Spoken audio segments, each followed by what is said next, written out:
All right, so apologies for all of the tech issues. It's a little difficult now, but we got everything right. I think everything should be pretty okay. And if it's not, apologies. I will try to do everything that I can to fix it as we can. But again, I'm Key. We're gonna do true RNG today. And Freedom's on the couch Freedom. with us. Yeah, Freedom Pulse 97. I ran this game a little bit, but I mostly talk about it. So yeah. So that's what we're gonna do. We're gonna get a really good run through Sphera. Hopefully I don't make any huge mistakes, and hopefully I have a slightly little bit more better luck than Vermilion did at GDQ a few weeks ago. No one pull any fire alarms. Don't do it. Please don't. All right, so we're gonna pick standard sphere grid because I don't know the expert grid route. Again, we set it at GDQ. You can't play arranged if you want to keep your runner card, so we go original. And yeah, honestly fair. We're gonna go ahead and get this thing started. I do have the break enabled. I'll maybe goof off with it for a second to show it off in case anybody has missed it from the GDQ run when Vermilion showed it off. But anyway, we go ahead and count it down then.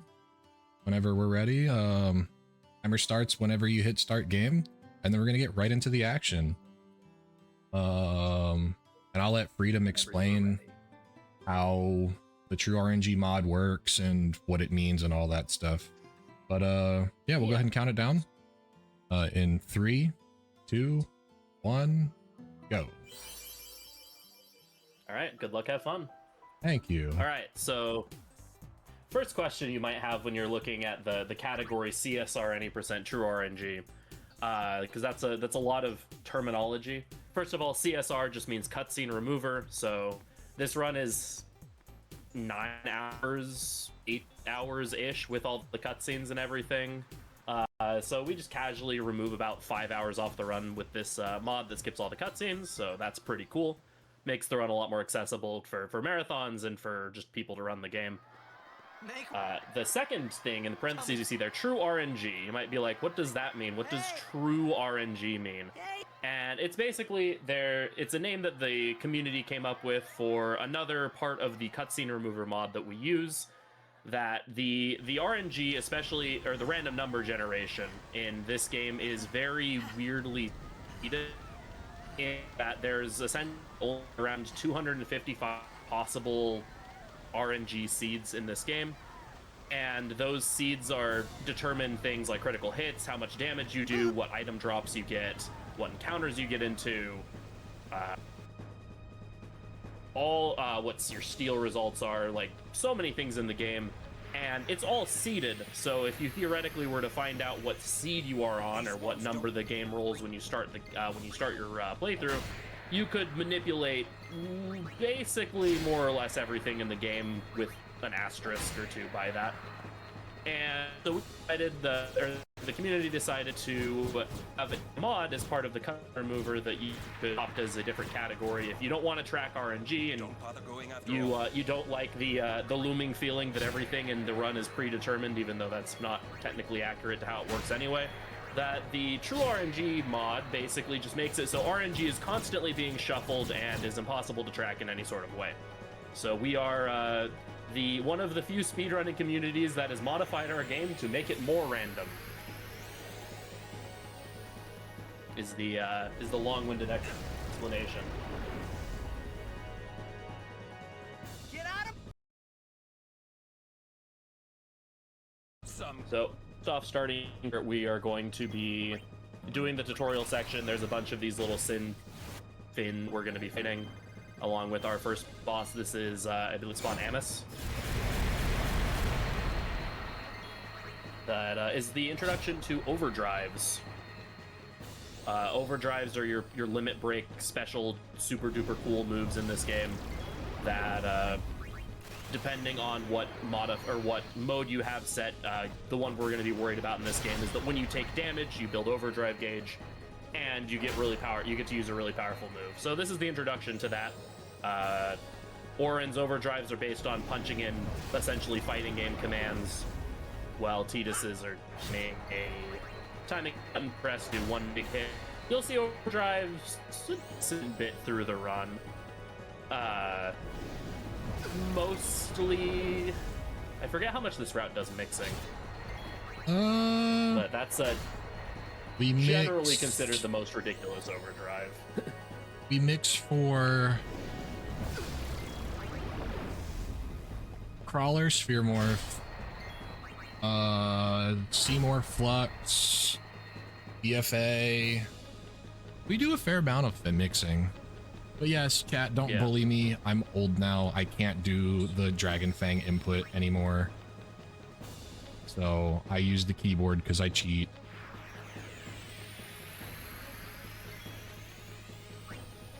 Also, apologies for the bad audio on Discord. The internet where I'm currently staying right now is not the greatest.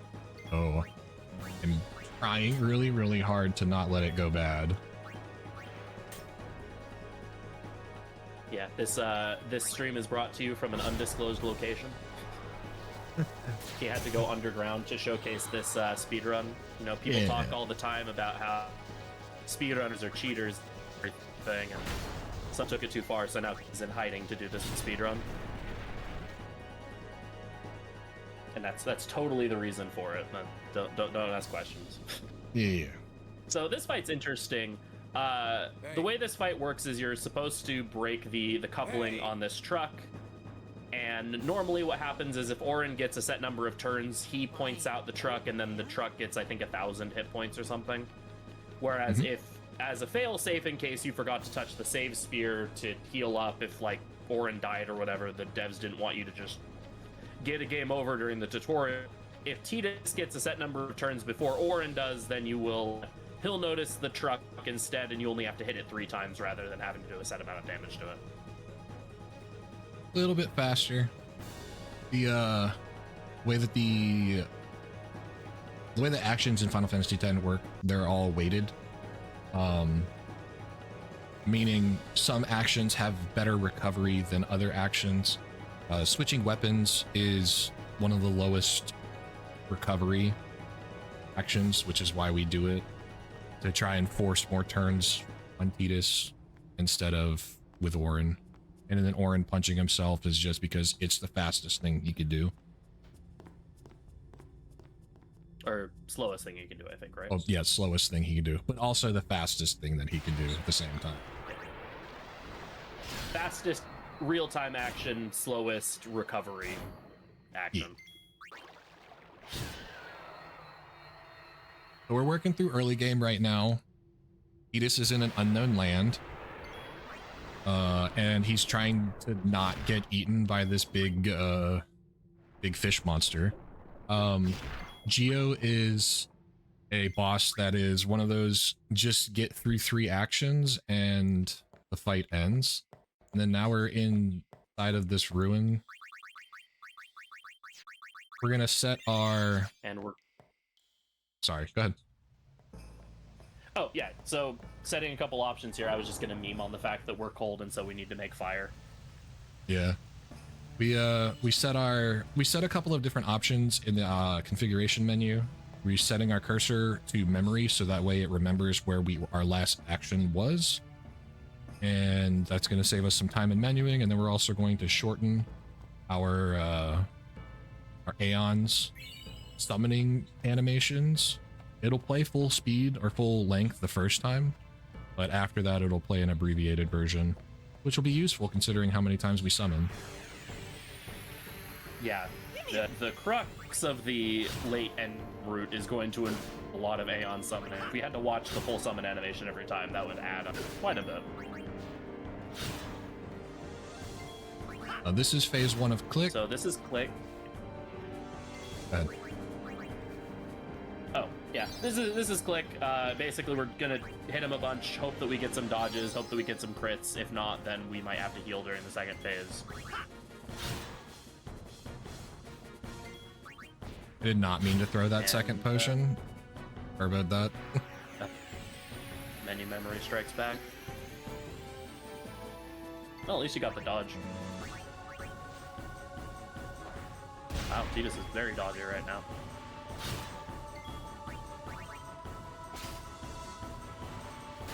Here we're introduced to question marks special ability. This will be character we use later, but use and steal. Rikku here has the ability to steal items from enemies. So we're going to be stealing grenades from Click because they do a lot of damage and they will be used to also do area of damage, which will be very useful for the next section. I don't want to talk about what just happened because that's very wild. Oh, wow. Just pulled 4 grenades off of Click. So the way that steals in this game work are first steal is guaranteed, second steal is a 50%, and then it basically continues to go down by 50%. It keeps cutting itself in half every single time. So that third steal was a 25% chance of being successful, and then it was the 12.5% steal because it was the rare steal, and I got 2 of it. So some mathematician out there from Final Fantasy Tactics can tell me what the percentage that chance was of getting that drop.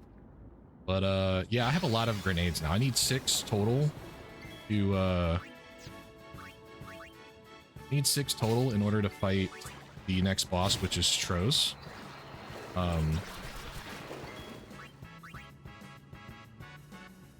And right now I have 7, so I get a bonus one, which means I can do fun strats for the forced fight coming up.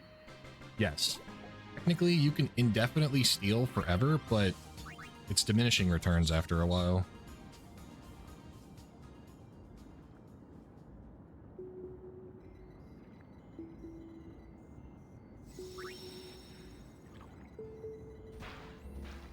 Power sphere too. That's nice. Ooh, yeah. That's the other thing. I need to like pay attention to my sphere drops and count how many spheres I get. We need the route that I'm doing. How many is it? It's 15 speed spheres, and I think most power spheres for the route that I'm using. Ooh, and it's a preemptive. So if you hear one of us point out, like, hey, we got a power or got an extra power, that's why, is because tracking those is important for later. That is a good preemptive, yeah. And I got all 4 speed spheres. Yeah, these fish are kind of obnoxious in that you can roll a blank drop from them, which just means you don't get anything when the 4 speed spheres you get from them overkilling them is really helpful.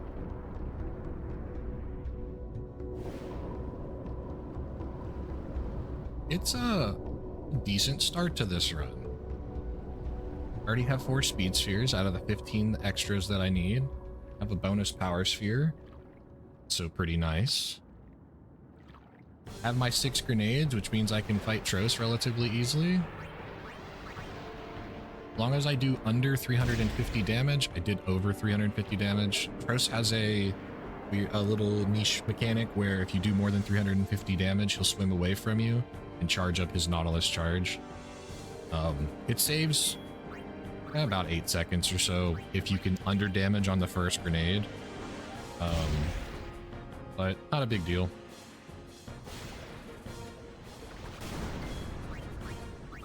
Yeah, and thankfully you can actually use, because grenades are thrown in ranged attacks, you can still throw grenades when he's prepping Nautilus charge, so you can still get the throw in, and Tidus can just kind of sit around and guard while you're waiting.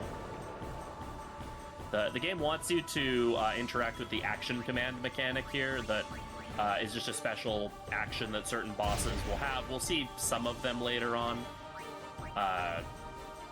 This one, Tidus and Rikku would swim around to flank the fish and to flank Nautilus and not Nautilus, whatever his name is, the fish. Tros, thank you. And you'd get like a pincer attack on it, and it wouldn't use Nautilus charge, but we're just chucking grenades at it anyway, so we're just not going to waste the time doing that. It's also really, really bad if you use pincer attack, because if I remember correctly, it's been a long time since I've done it. If you use pincer attack, you no longer get power spheres as a reward for its drop. To answer your question, we will be doing our best to win the Blitzball match, because the power sphere or the strength you get from it are very nice. It's not, if we don't win Blitzball, there are strats to back it up, but we will be trying our best to win Blitzball. Hey, it's this way. It's not 2 strength sphere, it's a +4 strength sphere, and that +4 strength sphere is really, really important for the run. Strength in this game scales tremendously well. And yes, there are strats for blitz loss. There are some extra things that I'll have to do. And I'll be honest with you, I'm not the most comfortable with blitz loss strats, but we should be able to make it work no matter what. That's the friend spheres in home, right? Is the backup? Yeah. Friend spheres in home, and then a couple of modifications to the grids, a couple of modifications to shopping that you have to do. It's about a 3.5-4 minute variation from the winning Blitzball route. So I'm gonna do whatever I can to win Blitzball, even if it's way slower than normal. And just hope for the best.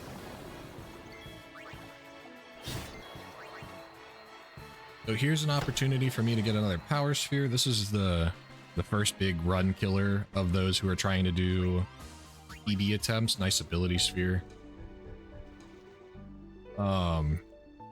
These encounters in the lagoon are rough. And yeah. But luckily we got out of here with only 2 encounters. Yes, you can still cheese Blitzball. It's, in fact, that's how you win it consistently. Sometimes, no matter how much you cheese Blitzball, the goers just will win. Yeah, the big issue with Blitzball is that whoever wins each blitz off is random. So if the goers just get the ball and then just immediately score, then that's a problem. When you get the ball, you gotta score.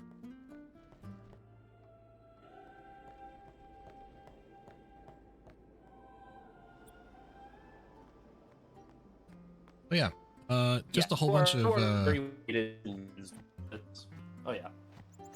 bunch of story triggers and stuff that we're going through. Sorry, man. We're coming up to our first Clayster of Trials that we have to run through. Clayster of Trials are these puzzles that you have to do in order to get the Aeons.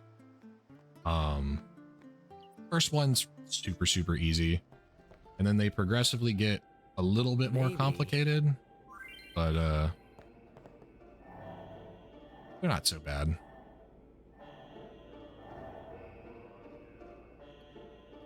Essentially, we're doing is after we beat up, or is that the ship that we were on, which was captained by a group of people called All Dead, was attacked by Sin, and we suddenly find ourselves here in Besaid, and basically we find out that apparently the place that we're from, Xanarkin, was destroyed 1,000 years ago, and everyone thinks that we're like weird or have had some interaction with some sort of toxin that's making our head go all fuzzy and stuff, because we claim that we're from somewhere that was destroyed 1,000 years ago.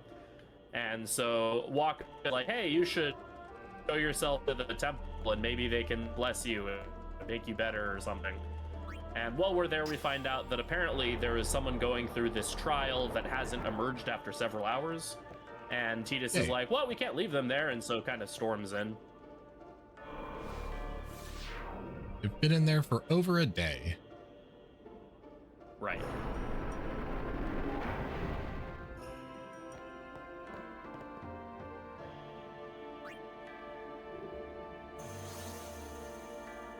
So yeah, these trials, none of them are particularly difficult. They mostly just vary in terms of how irritating they are. Between Besaid, which is not very annoying, to Jose, which is actually the worst thing ever. Thank you for agreeing with me on that. I got flamed so hard on the couch at GDQ for saying that Jose Temple is the worst temple and that Bevelle is unironically the best. Yeah, Bevelle's at least interesting. It was me against the world on that couch, honestly. Everybody bullying me about calling him Titus instead of Titus.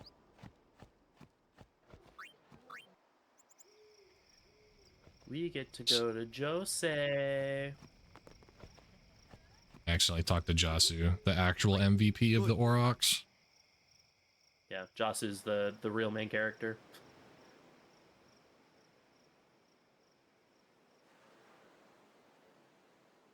Where's that boat? Loads of story triggers here that we have to try to get through. And then we get into our next... little bit of tutorial where we learn about each individual characters and what they're good at and what they're not good at. Here comes. Hey, why don't? Oh, Titus has pretty high agility. He's good at hitting the nimble things like Not too shabby. wolves and stuff like that. Waka has a really high accuracy stat, which is really good for hitting things with high evasion like flying enemies. Lulu is our black mage, so she gets to use magic. Some things are resistant to physical, but weak to magic. Yeah, this game kind of has like an interesting like element cross system where fire fiends are the names of the monsters in this game, tend to be weak to ice spells. Ice fiends are weak to fire. Electric fiends are weak to water, and water fiends are weak to electricity. Let's have our black. Luke. Clueless, aren't?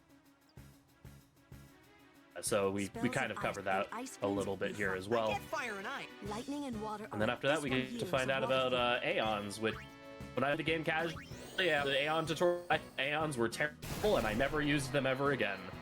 Oh boy, was I wrong. Ooh. Oh, except first we have the Kimahri fight. Yeah. Mari has... what? 725 HP. We need to kill him in 6 hits, or else I have to use a potion. I'd like to not use a potion, but need to hit him in 6 hits, so we're going to count damage around 125. We are -7 right now. Now we are -9. Now we're -1. Now we're -4. We're +3. End it. Easy. YOLO. Yeah, worth noting, if you happen to get a critical hit during that fight, you can just completely ignore counting damage.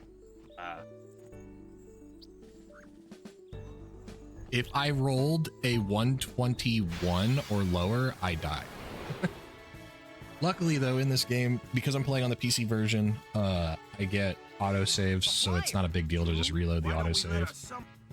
But yeah, we just kind of sent that one, because why not? Your first real. Show us what Yeah, this is the Aeon, the summon tutorial. Aeons are Yuna's extra mechanic where she's able to summon these really powerful guardian beings to fight for you, and they just serve as a replacement for your full party that you can command to do various different things. Starting off, Aeons they exist. But as you get further into the game, Aeons scale very, very heavily with Yuna's stats. So the stronger Yuna gets, the stronger Aeons get to some pretty absurd levels that we'll see later on.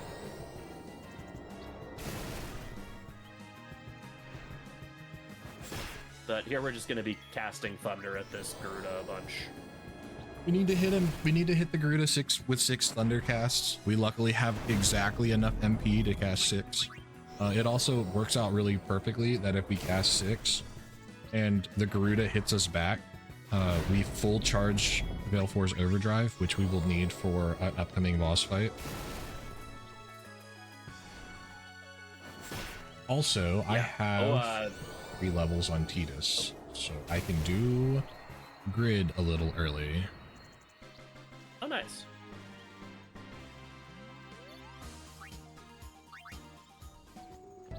So we are going to do that grid right now.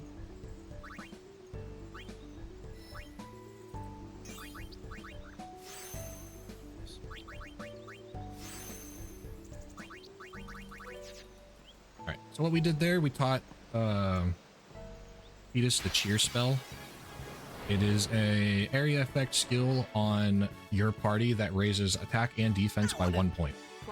You can use this up to 5 times per battle, and we will be using that unironically a lot, because remember, stats in this game are very, very important. We also changed the formation a little bit, and we removed Waka from the main party. This second Garuda fight is supposed to be the tutorial that teaches us Waka's skill move, which is Dark Attack, and how status reflections work. But if Waka's not in the party, you can just skip it. It's really nice, because that fight is really slow if you have to actually fight it.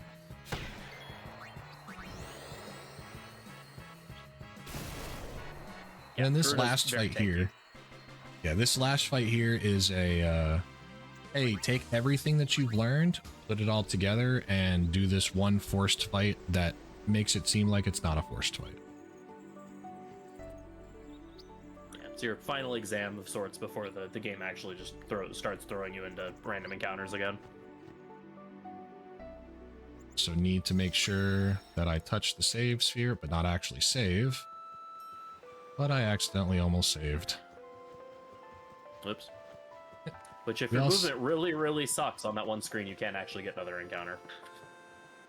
And then talk to this guy because he gives us 400 gil, which we will need later. We've gotten some decent equipment drops so far, so probably will be fine, but always better to have more than what you actually need. Yeah, Here since the... Oh, go for it. I was just saying we're about to start. This entire game is basically your accompany that's like super enough random and will just give you items. This is Sinfin. We want to do a couple of things with this fight. We want to make sure that we utilize all of our resources that we have in order to that load. Want to utilize all of our resources in order to get out of this fight as quickly as possible. So what we're going to do is we're going to charge Valefor's Overdrive, but in order for us to do that, we need to use the Overdrive. So we're going to make sure that we use Energy Ray on the Fin, and because we used the Overdrive, that's also a really low roll. This is a little scary now. Because we used Overdrive, we have a lot of recovery that we have to get through, so there's going to be a lot of actions that are occurring here.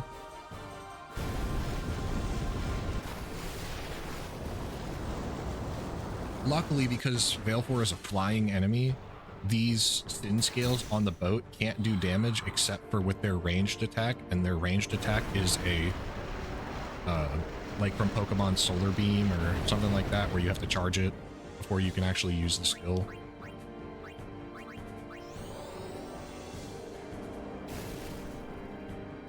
If I keep getting damage rolls like that, we'll be fine. There's a very small chance that I die, that Valefor dies here, and that's gonna really be annoying. Yeah, because then you have to recharge Valefor's Overdrive and Kilika, right? Mm-hmm. The cinematic moving of Sin back and forth goes from being cinematic to kind of goofy when you have to watch it several times in a row. we did just enough damage. So now we're gonna fight the Chulis. This is where we're gonna utilize that cheer spell. We're gonna cheer twice, and while we're cheering, we're just gonna use Waka to do us a little bit of damage. We're also gonna use Dark Attack to make it so that Chulis doesn't have accuracy. We want to end this fight on an overkill. Freedom, you want to explain what the overkill mechanic is? Yeah, so overkill, essentially every enemy in this game has a threshold or an overkill threshold where you kill them, deal a certain amount of damage. And it's either a certain amount of damage over their max HP or just a damage roll total. I forget which specifically. I think it's over their max HP. Then you get a bonus to EX to the AP that you get from the fight, or SP rather, that you get from the fight, your sphere grid points. You also get your drops are doubled, I believe. So it's very important that we get overkill from as many of these fights that we intend to as possible for the extra sphere level and drops when relevant, because a lot of enemies, bosses will drop spheres, and so getting double the spheres from enemies is a pretty big deal. Right. Thankfully, a lot of the time, the damage we can do with our overdrives is enough. The ones that we care about is enough to take us over the overkill threshold. So we're just gonna set up the boss to be low enough so that the Tidus's overdrive will just kill it. It's worth noting that on bosses, instead of double AP and double drops, it's 1.5 times AP and double drops. Right.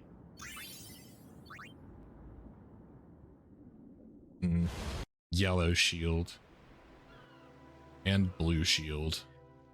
No ice brand. Yeah. It So doesn't earlier exist. we mentioned yeah, right. You'll never get it. Earlier we mentioned the elemental properties in this game. Worth noting, you can get weapons with elemental properties attached to them. So there we were hoping to get an ice brand, which is a sword for Tidus that also the ice affinities, so it would do extra damage to fire beams. Since there are some fire beams in this area, in the upcoming area, being able to do some extra damage to get some overkills would be really helpful.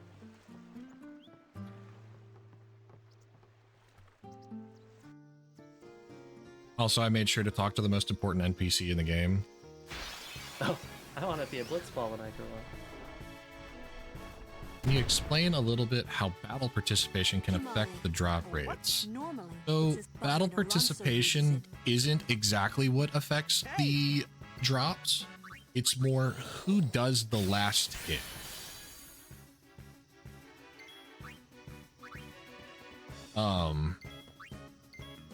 Depending on who is the character that does the fatal blow will change who has the highest percentage chance of getting an equipment drop. Oh, think of an equipment drop as a big pie, right? And depending on who gets the last hit, gets the biggest piece of pie. Everybody else gets equal amounts of pie, but the person who did the final hit gets the big piece. Here we're getting a very important ability, Fleet. It lets you have your entire party escape from battle with a guaranteed chance. We'll be seeing that a lot throughout this run.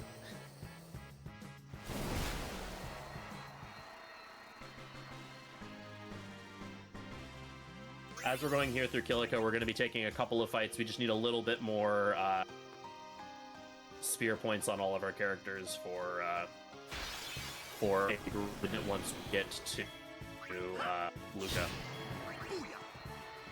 Who else?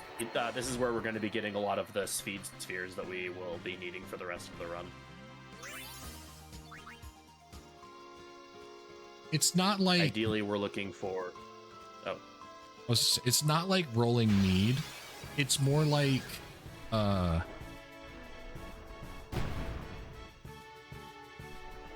I don't know how you it's not like rolling need, because it's still a chance that even though you have the bigger piece of the pie, it's still a chance that other people get it.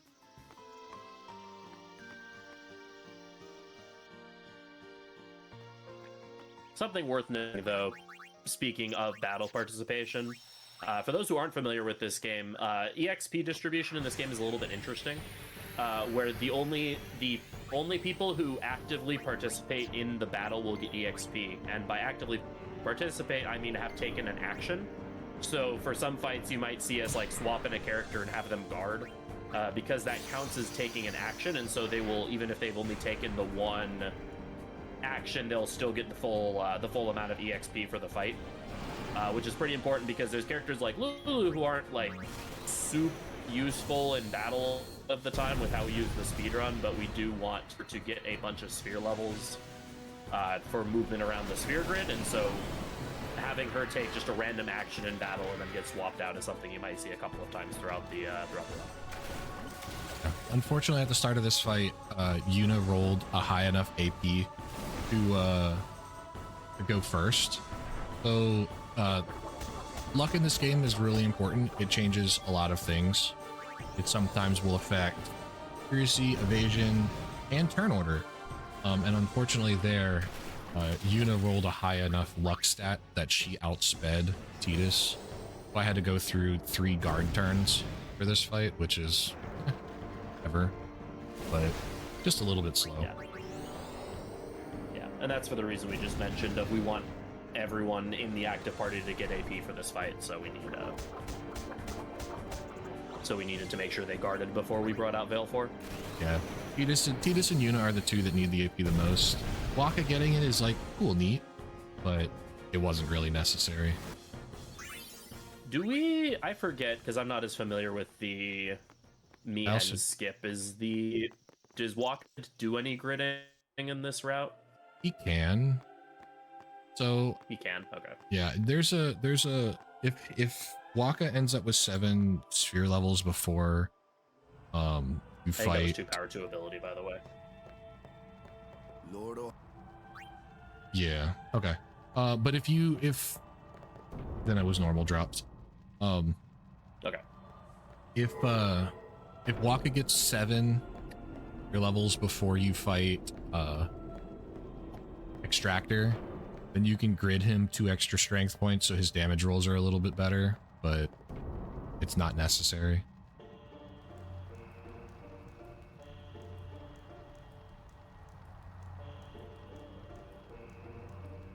Funny enough, no. If a summon gets the kill, it counts as Tidus getting the kill.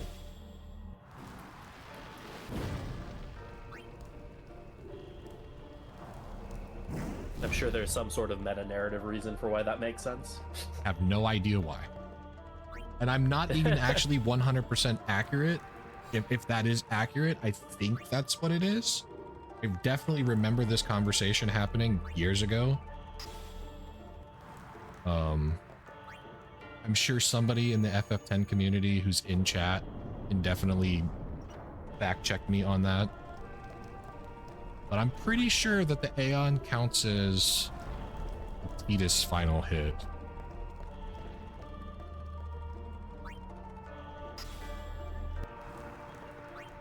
Which is nice, because I believe for equipment drops, you generally want them to be Tidus drops anyway, but if memory serves.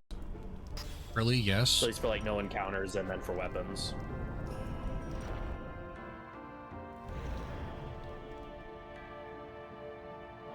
Sorry, chat, if my audio went crazy there for a second. My, had a little audio bug going on with my PC. Could have fixed it, though. Alright, so we're through yet another Cloistro Trials. This one's super easy as well. This one was fire.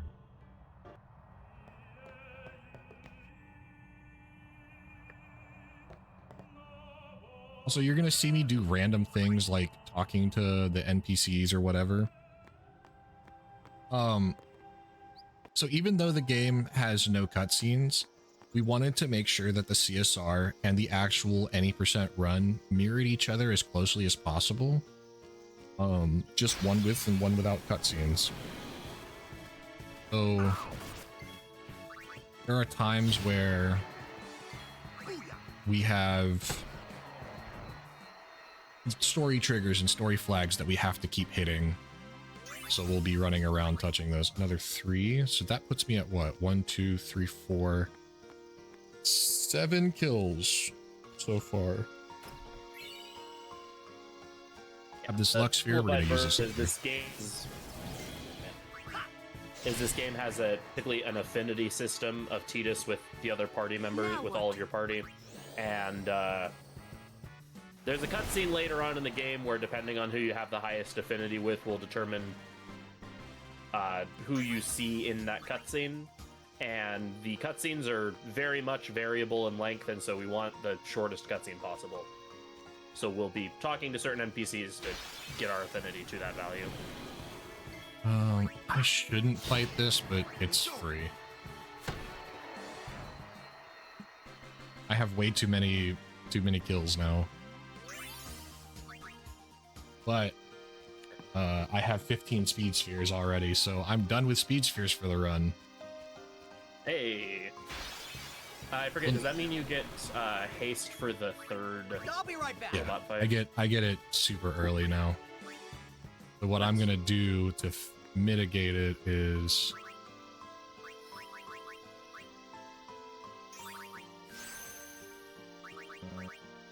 do this early, so that I get the MP recovery, Oh, so heal. Yeah. and I won't have to do it after the third fight. Right. That makes sense. So we don't quite have it yet, but like in most Final Fantasy games, haste is an incredibly busted skill, and so the game gives Tidus haste very early, so we're gonna make very good advantage of that. Not gonna make the same joke that Vermilion made at GDQ. This is the one thing that a lot of new runners, for some reason, will come into the Discord and be like, hey, my game keeps crashing here. I don't know why. This is the Jek shot tutorial. If you do the Jek shot, yeah, you literally can't. If you're playing the CSR version and you do this cutscene, the game will crash because of the CSR. It can easily be fixed, but because you're not supposed to get it in the any percent run, the devs of the CSR just were like, yeah, we're not fixing it. You don't need Jek shot for the first Blitzball game anyway. So no point in getting it. Yeah, just selectively okay. However, the circumstances in which the Jek shot is good is something that ideally we would never see in a speedrun, and in fact would mean we would be doing Blitzball very poorly. And it's just straight up worse than sphere shot for actually trying to get a goal, so we do not bother with it. Casually, Jek shot is amazing. Oh yeah, because what Jek shot does is it knocks out 2 defenders, and then but when you're trying to go for a goal, it knocks out 2 of your defenders, and then I think gives you a flat boost to your shot chance. I forget. That is It's like correct. a +2 or something. It's 5. +5, okay. Which is a decent boost, and it's nice for, again, knocking out defenders. But with how we're going to be doing Blitzball, when we go for the shot, or when we go for the goal, we're not going to have any defenders on us anyway, ideally. And so the random boost from sphere shot that can be much greater than +5 is more valuable for us.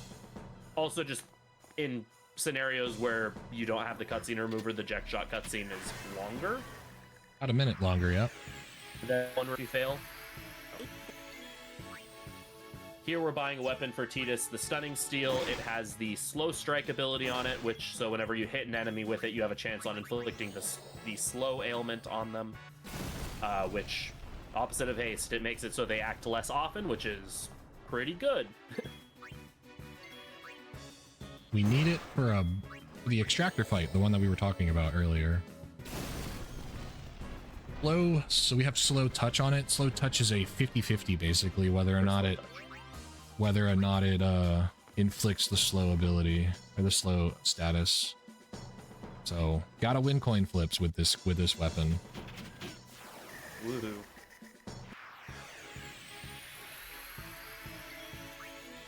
So for these Machina fights are forced.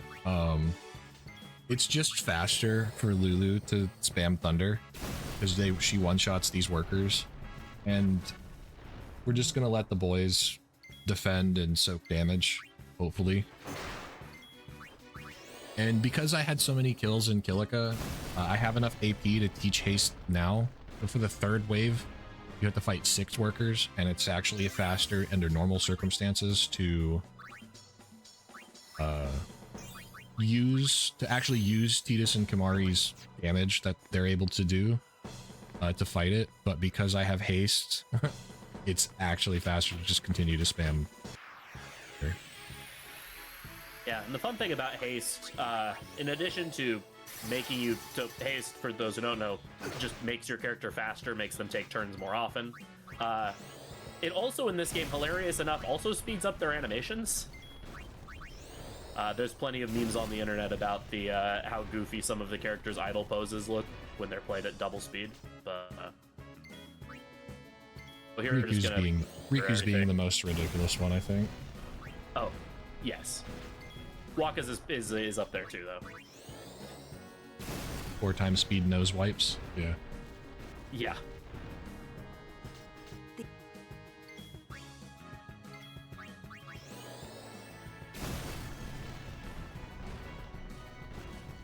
So after this fight, this would normally be where you would learn haste for the upcoming boss of Blitzerator, but you can see why having haste here is actually rather nice to get the extra encounters to actually learn it here. So right into the Blitzerator fight.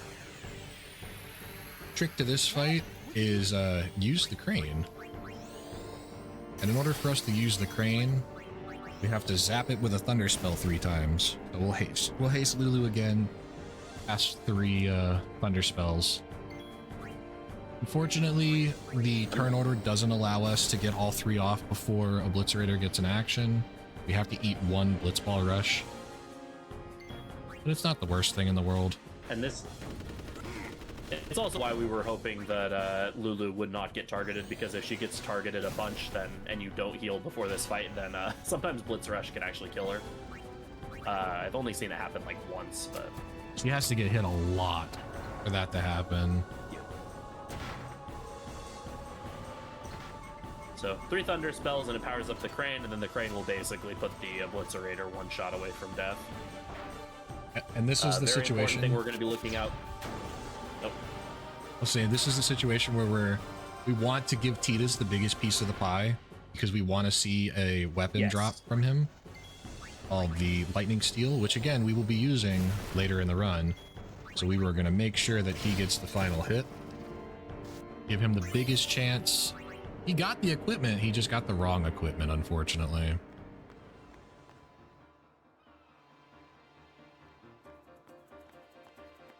Yeah, if you get a Lightning Steel, it basically means you're set on power spheres for the rest of the run, and it speeds up the post Blitzball fights a good bit. Along with some bosses, or a boss later. Oh yes, it's time for everyone's favorite part of Final Fantasy X. It's Blitzball time. The FF10 speedrunning Discord for a long time was called the Blitzball Haters Headquarters. It still is very aptly named because, okay, it was changed to Lovers, I think, for an April Fool's joke, and then it stayed that for a while. Because, yeah, Blitzball, it's already starting off great. Yeah, this sucks. Please. So the goal is to win Blitzball because you get a strength sphere, which adds a +4 strength node to the grid. But please, sometimes goers just decide that you get to be sad today. And it is unfortunately sounding like we're going to be sad today. Yep, I'm getting shot on. Dotto had 2 attack to 2 endurance left and did 1 damage. You can get it, yeah. That's unfortunate. It's fine, I'll fix it.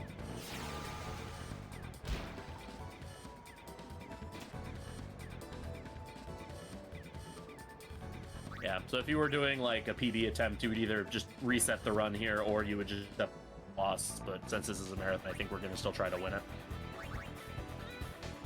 Yep. So basically the way you want to play Blitzball here is as soon as you get the ball, you want to make sure that Titus gets the ball once. Because Titus is very close to getting, to leveling up and getting the Sphere Shot ability. Once he gets the Sphere Shot ability, it's an ability that adds a bunch to his, it adds a random number, I think it's between 3 and 12? To his shot score, which is very helpful for, scoring. It just gives you a much more favorable, chance. Here we're just gonna go for the shot to try to get it. See, Titus has 10 shot to the 8 of the goalie. We got the goal in there. Spear shot would have made that much more likely to be a score for us. Again, this is under normal circumstances where the goers don't just force one in within the first minute of the game. You would pass to Titus so that he can sphere shot in the second half of the game, and then you would take Jasu. And Jasu has a very fun quirk about him, where most characters in this game have a... is it 80 swim speed? 60. Swim speed, well, Jasu has, like, slightly higher than that. 63. So, 63. So what you can actually do is once Jasu has the ball, you can actually just swim laps around the pool to chase everyone, to keep the ball away from the goers. Alternatively, you can also, provided you don't have anyone aggroed onto you, you can chill behind your own goal. Because behind your own goal and also the, like, southern tip of the arena, southern tip, but is basically out of anyone's aggro radius from the goers, except for during position changeovers. So you can just kind of chill behind your own goal and no one will aggro onto you. And there's a slight chance. There's a slight chance that Grav will still come after me, which is why I'm like sort of sitting here paying attention. Depending on if they change between certain formations, it can definitely happen. So I'm trying my best to just pay as much attention as I can. Every 30 seconds, the goers change their own formations.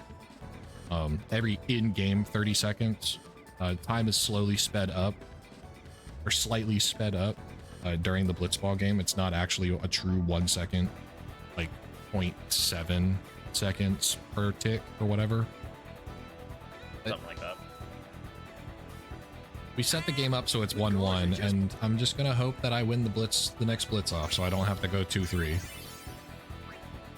Yeah, so we'll do what we mentioned before. Titus will get his level up, he'll learn Sphere Shot, so we will be able to get the ball, wait until, because those of you who have played this game know that once you get near the end of the game, the cutscene Titus will out for Waka, and we want to ideally, which triggers another blitz off and everything. So ideally what we want to have happen is we want to score with Titus right as that cutscene is about to happen, because it happens at a very specific time on the timer, so that our goal goes through, we get the goal, but the actual like blitz off animation prior to the cutscene doesn't happen.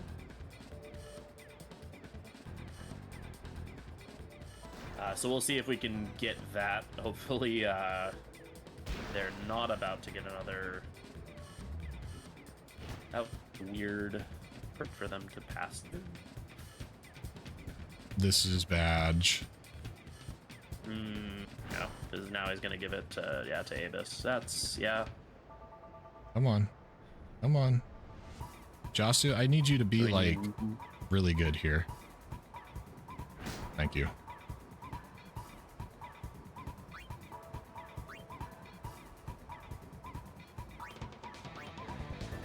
Oh crap.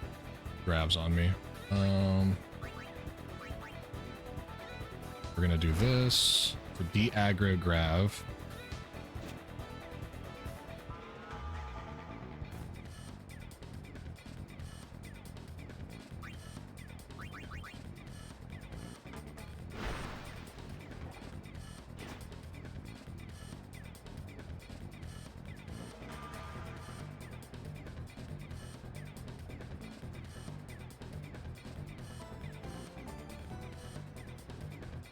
And then we mentioned there is another safe spot, so we're gonna chill kind of in that safe spot for a while until the goers do another position change, when we will try to set up for the blitz off skip and for the score.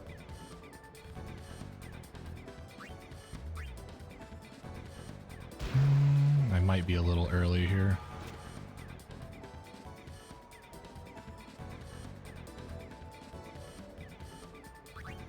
Yeah, so ideally you get those two off onto Jasu, but before they actually are guarding Jasu, so that Tidus can just swim up and throw the ball in.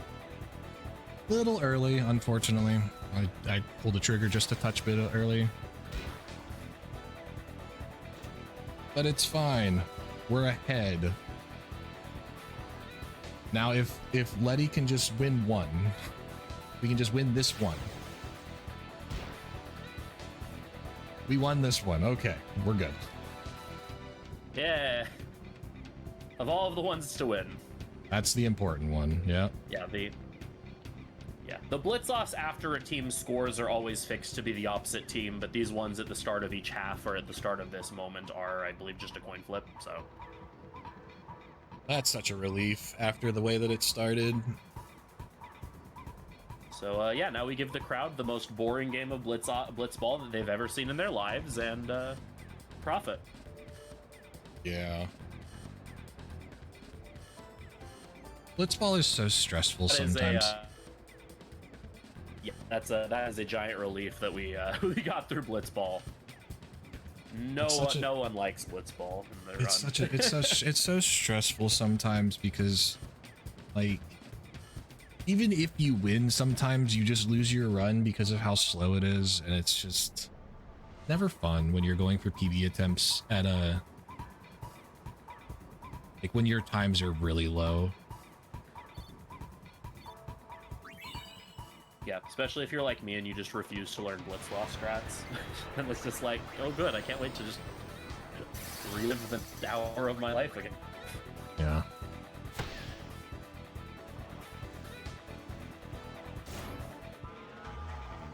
But we get the Strength Sphere. Now we have a couple of these fights. Fiends have attacked the Blitzball Stadium. Here, if we had the Lightning Steel, Tidus would be able to overkill all of these Sahajins. I'd have to cheer twice to guarantee it, but okay. Yeah. Now we're just hoping for crits. If we get any critical hits that Tidus gets, will give us an extra Strength Sphere though, so the more, or Power Sphere. So hopefully we get enough crits to get more or less Power Sphere. It's one shot. It's two.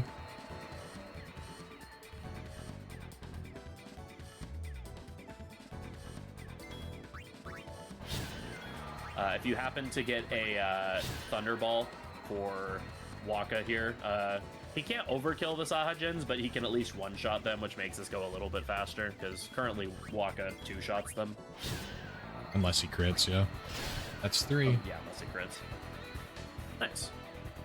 Something else you notice Key doing is he's targeting specific Sahajins with Tidus, specifically just trying to mitigate the number of turns that they take, because Sahajins that join the fight will join in way lower on the turn count, and so killing the ones that are present just means that they get fewer turns.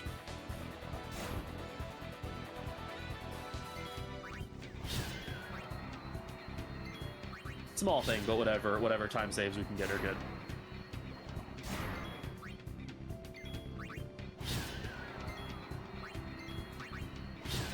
Alright, so that was I should have 20 power spheres from this now. Counted correctly. Nice. Yeah. So that's +3 bonuses. This is a chance for another +1 bonus if I overkill this one. If not. And then technically Garuda is a chance that I can get a +1 if I crit the final hit with Orin. Garuda has a nifty little mechanic where he has a counterattack mechanic. If Garuda has more than 50% of its max HP, then the counterattack is a 50-50. So this is a 50-50 that I lost.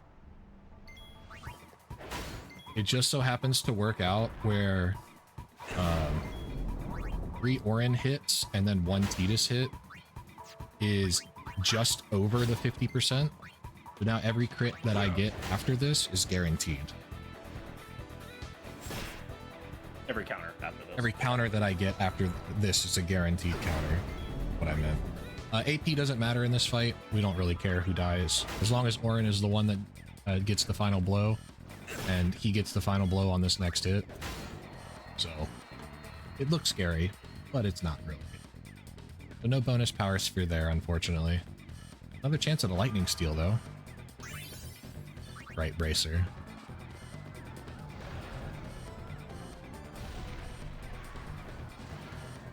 Yeah, generally we don't care about shield drops or anything. There's one shield that we care about that's on the ground that we pick up, but other than that, we don't really care about the equipment drops. Some equipment drops are nicer than others, just because they sell for more. And there are some instances where we do need to sell equipment for some money, but not too many. That is true.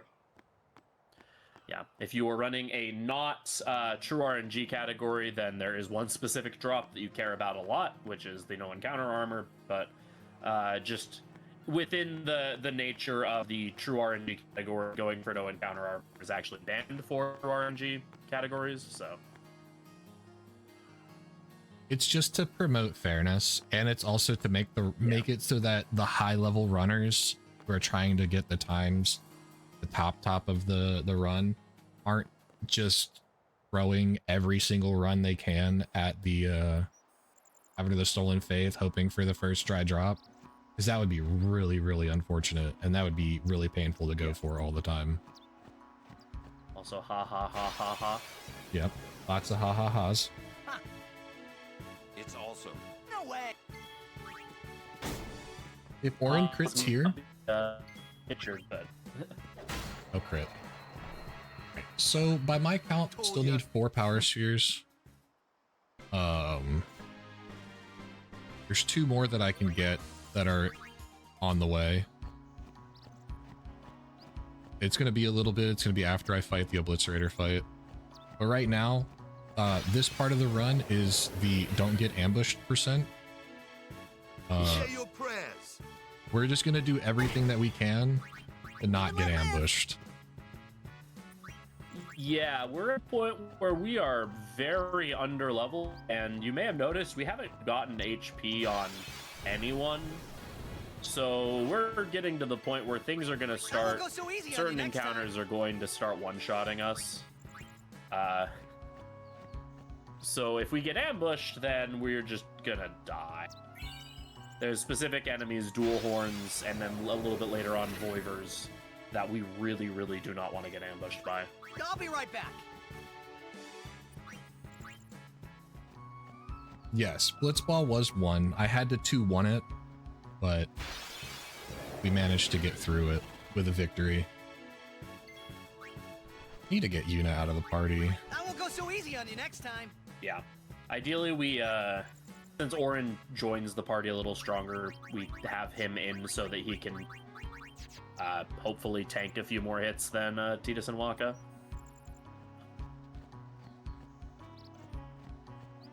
But in general, the strat here is just throw your 3 tankiest people into the party and, don't get ambushed. Speaking of ambush.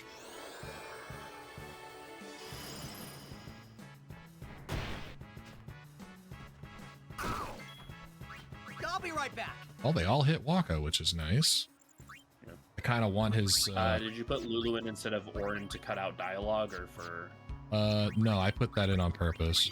So Lulu has a higher agility stat, or a higher evasion stat than anybody else, so dodges happen more often. That makes sense. Then there's also a neat little quirk with the Mikan Fangs, where they will random target enemies, They also have Live and let a live. flat 25% chance to just always target the character on the screen that has the lowest HP. So putting Lulu in just helps mitigate that 25% chance because he's more likely to get targeted by those fangs. Okay, that makes sense. The party composition for your walks through I Mihan won't and go so through easy Old on Road you and next stuff like time. that are really basically runner's choice. Whichever one you feel more comfortable with. Some people like to go the tanky build where they just put everybody that has the highest HP characters into as much damage as possible. It's just kind of however you feel I won't like go so doing it. easy on you There's no next real time. wrong way to do it as long Right. as Tidus is in there and is casting flea every opportunity. But still got a few more encounters to get through. A lot of walking left to do. Not much else going on. I won't go so easy on you next time. We do have, though, coming up, the big skip. Hopefully I don't mess it up. I practiced it right before we started, and my setups that I use will work just good for me. We'll see how it works. Cool. I won't go so easy on you next time. Yes, but we have no way of beating a Cactar at that level that we would get one. That would require us to kill Cactar, yeah, and we're not. Hey, I'm a guardian now, so watch out. I'll be right back. In the old route before the big skip was found, we would, at the end of Mushroom Rock Road, Awaka's down there, and he sells for about 11k. He sells a weapon for Orin that has initiative on it. And we used to use that and it was really great, but we don't go down Mushroom Rock Road anymore because we skip it.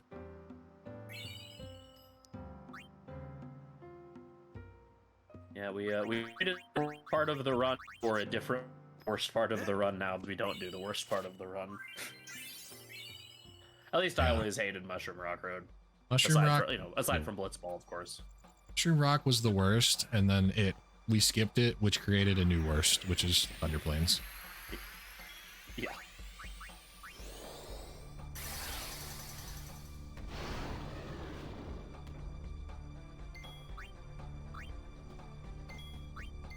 So here we have Chocobo Eater. We bravely decide to do battle with Chocobo Eater, and so we will be fight. Oh wait, you're casting haste on it. That's when he's pointing. Okay. So we want to get pushed off of this ledge as soon as possible, so we haste the Chocobo Eater to try to have that happen. But then he just decides to point at people and waste time. Please stop. He do be pointing.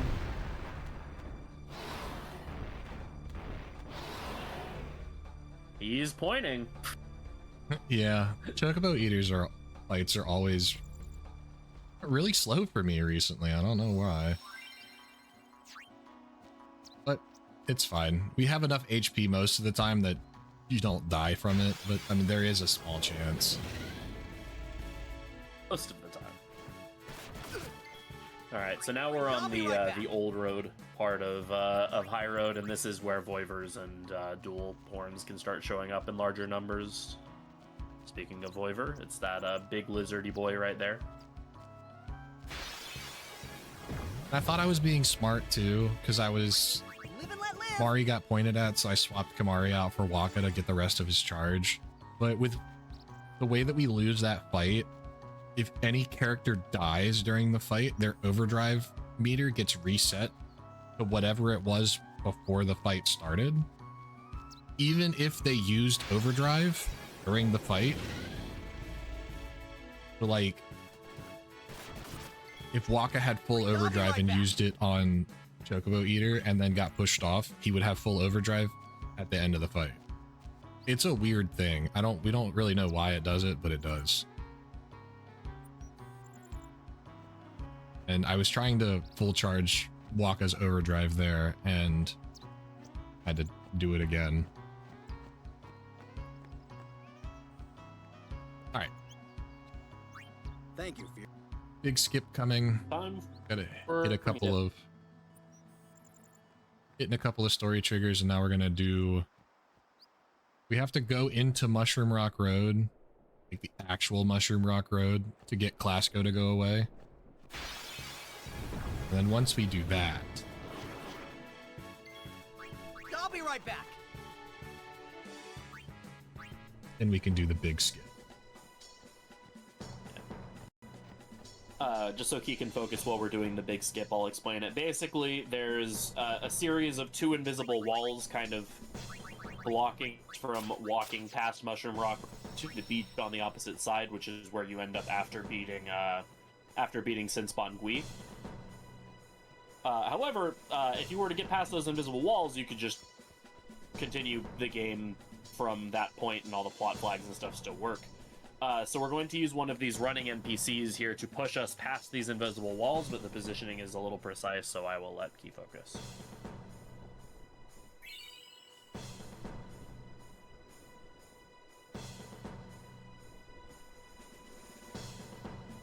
Okay, let's push 1.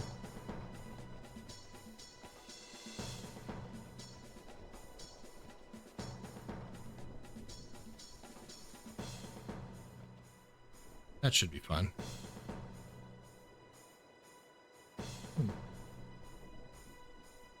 So it looks really slow. Looks like I'm just standing here doing nothing. I really hope I don't get an encounter while I'm doing this, but it just doesn't look like I'm doing anything. I have to... There is a way that you can do this with one single push. It's really, really risky though, because if you don't get pushed correctly, you get soft locked.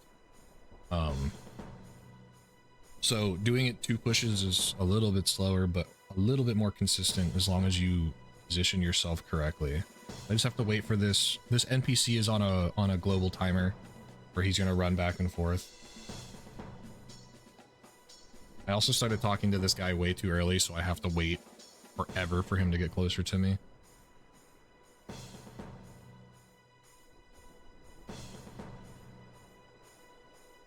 One, 2, 3, 4, 5. He ran through me. Oh. He ran through me on the last push. I have to wait a 3rd cycle. That... Wow, that's really unfortunate. What the heck? That's not something that I've ever encountered before. Huh.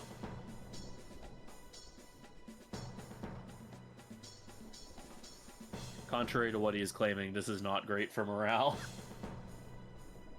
So you need to get pushed 6 times to get through the wall. I got pushed 5 times. And somehow or another, the NPC just walked through me.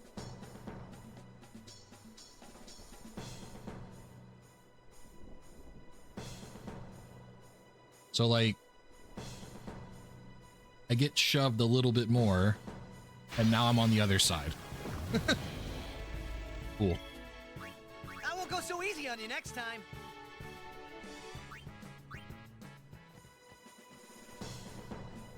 I don't understand what just happened. Yay.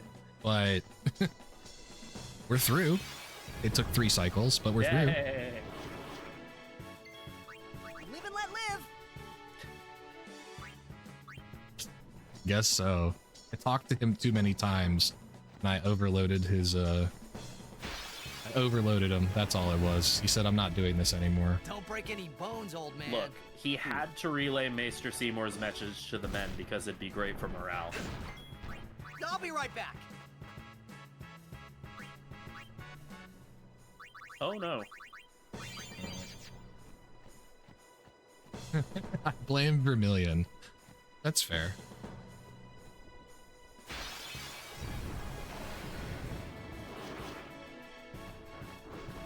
All right, but I'll be right back. luckily for us, we got through it. I didn't get soft locked, and we're in Jose now. We get to go to Jose. It's just really nice that this skip doesn't break anything. The game sees that you're on Jose's beach, and it's just like, wait, there's only one way that you could have gotten here. And that means you had to have beaten Sinspawn Gui. We're just going to set all the flags that Sinspawn Gui sets and let you keep moving.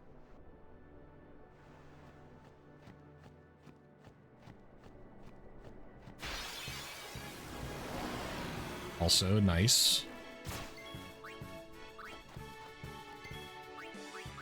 We only have one real main task in Jose Highroad, and that's find a basilisk.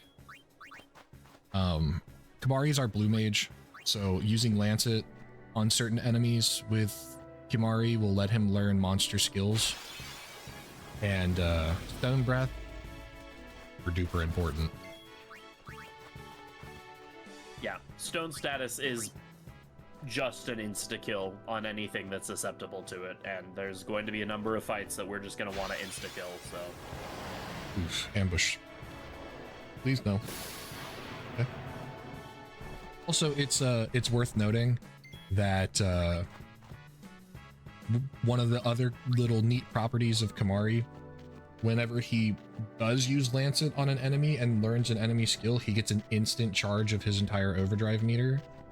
So there's certain times where we can learn skills earlier, and we choose not to because we want to learn them during specific fights for that overdrive charge. Also, super duper good push. I really like using NPCs to shove me through the world, and Captain Lucille here gave me a decent enough boost. That was a really good push, wow.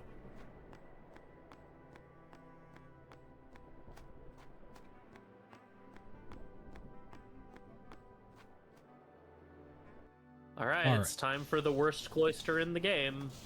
By far. Something that we didn't talk about. The reason why I think that this cloister is the worst cloister in the game is because on the HD version, they buffed Tidus's movement speed. He runs about 35-40% faster on this game than he does in any other game, or than he does on the PS2 version. And because of this, and because of a lot of the upscaling on a lot of the textures that they did for the HD version, I get stuck on random nothings all the time. And Jose Highroad is, or Jose Temple is the worst for it. Yeah, far. There's so many just random errant hitboxes everywhere that you just stuck on every piece of turn, and trying to push this box around is surprisingly difficult.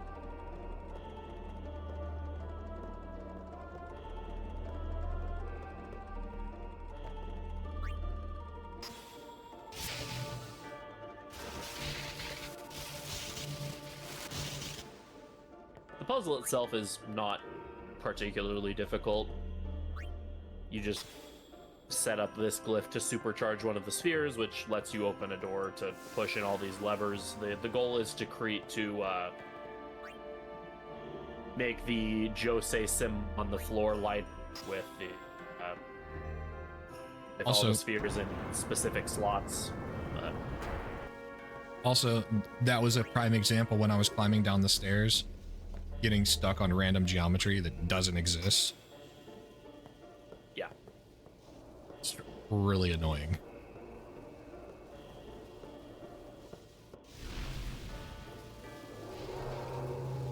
Right. We're so good, though.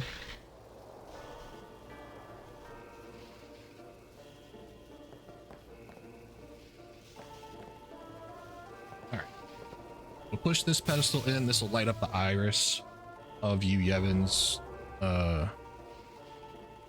symbol. We're also going to close this door because we don't need to go in there anymore.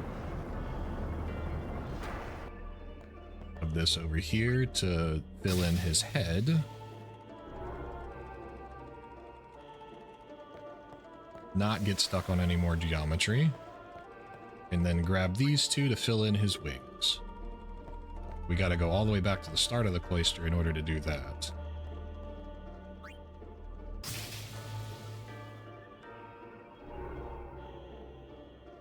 And then after that, we get the most pointless puzzle in the game.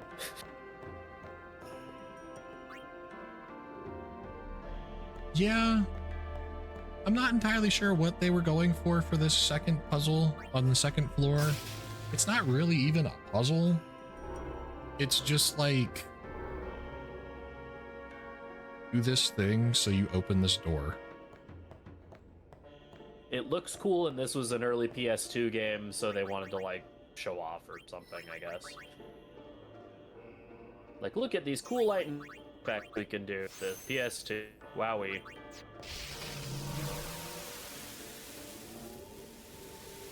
was gonna do that grid early right now while I'm thinking about it, otherwise I may forget.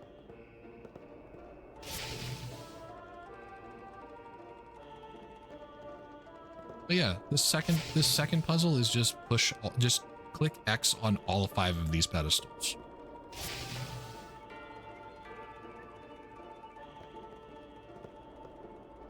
This is also technically what spawns the destruction sphere, right?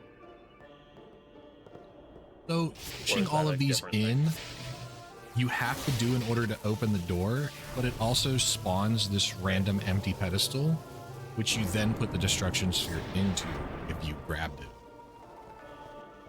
Gotcha. But we don't need that. But anima. Yeah.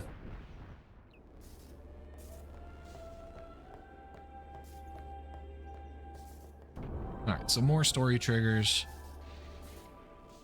We have a haunts now, which is exciting. Yep.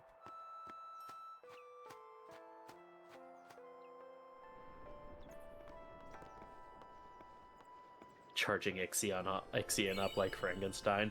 It's alive!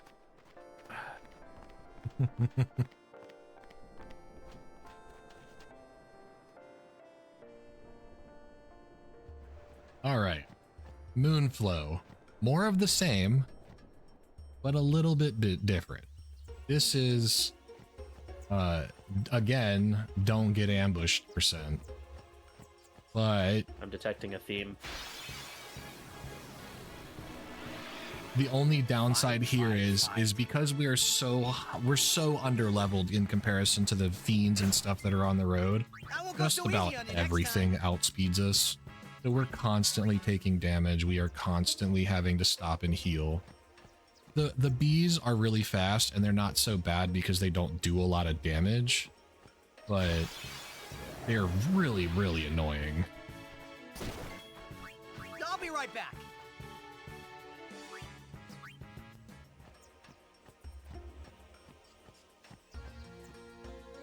Also, because we skipped Mushroom Rock Road, one of the things that we would get for beating Sinspawn Gui is we would get a bunch of level 1 P-spheres. We don't have those anymore, but luckily for us and the route, there's this random chest on the side of the road here. Gives us 3 level 1 P-spheres. I won't go so easy on you next time. Or is it 4? I think it's 4, actually. It is Animount. Animount. It's 3. Yeah, yeah. Animount. Yeah, that. You should have got the destruction sphere. Just gonna linger there. I say as if we didn't already miss 2 destruction spheres. Yeah. Alright. Orin has his full overdrive, which is nice. We're gonna use his overdrive exactly 1 more time for in the run.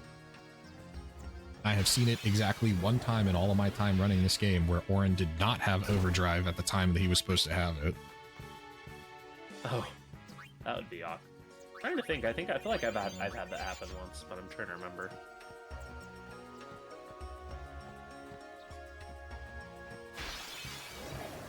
I think Titus and Waka both have full overdrive as well.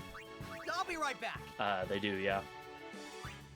So even if this stunning steel here doesn't work, we will still hopefully not die. I'll be right back. I also need to burn a couple of potions that I have in my inventory here. Yeah, we want to, ideally, we want to have 0 potions in our inventory by the time we get to the next town. So that a chest we pick up, the contents will go into the first slot of our inventory. Alright, story triggers, and then we ride Zip Shoopuff. Ride the Shoopuff? All aboard! Also, the most non-ominous boss music ever. Oh, yes. The CSR has fixed a lot of the weird bugs with boss music, except for specifically this one. So we get some very thematically appropriate boss music for this fight.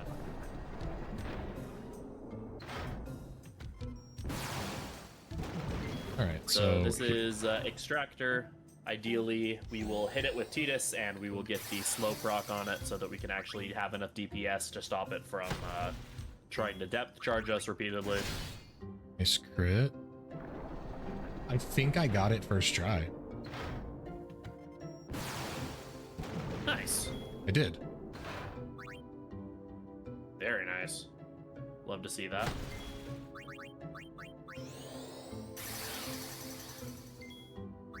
So now that we have it, we are going to cheer 4 times. And all the while, Waka's going to keep doing damage. And you'll see how good cheer is based on just, you'll see Waka's damage just go up and up as we give him +4 strength.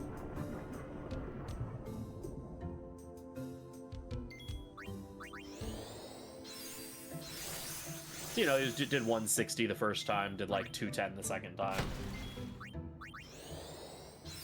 Stats in this game are a little good. They're kind of okay.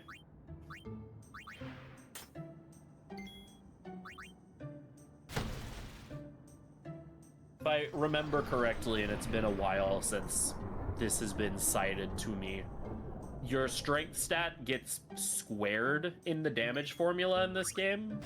Something like that. So individual points of strength, yeah, they make a very big difference. We're doing like 140, 120 more damage on the +4 strength than we were before.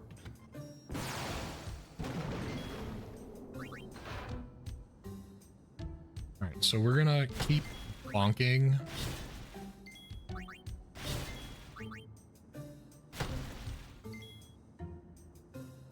Sorry, my audio bugged out again. Nice crit. And that's it. That's Extractor. It can be really easy if you land it first try. It can be really bad if you don't.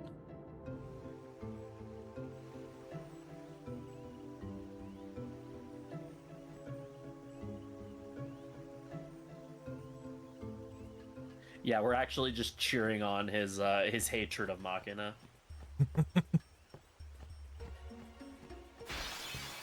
The teachings, Waka, the teachings! I wonder.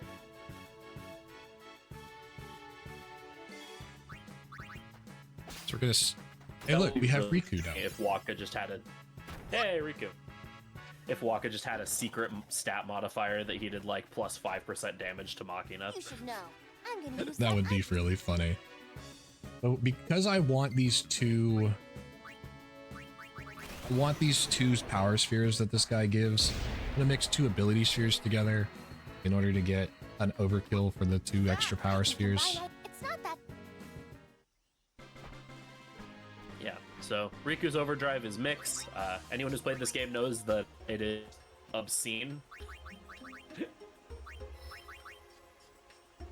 There have been entire speedrun routes of this game routed entirely around how ridiculously broken it is. In fact, the current Nemesis % route is based around that for a while. We'll see it used a little bit here. Not quite as much, but still a decent bit. Also, I need 2 more. That's it. 2 more power spheres for the rest of the run. Oh, that's not bad. So yeah, they're clearing out our inventory so that whenever we pick up an item here in Guadosalam, we'll go to the top of our inventory, which is these lightning marbles.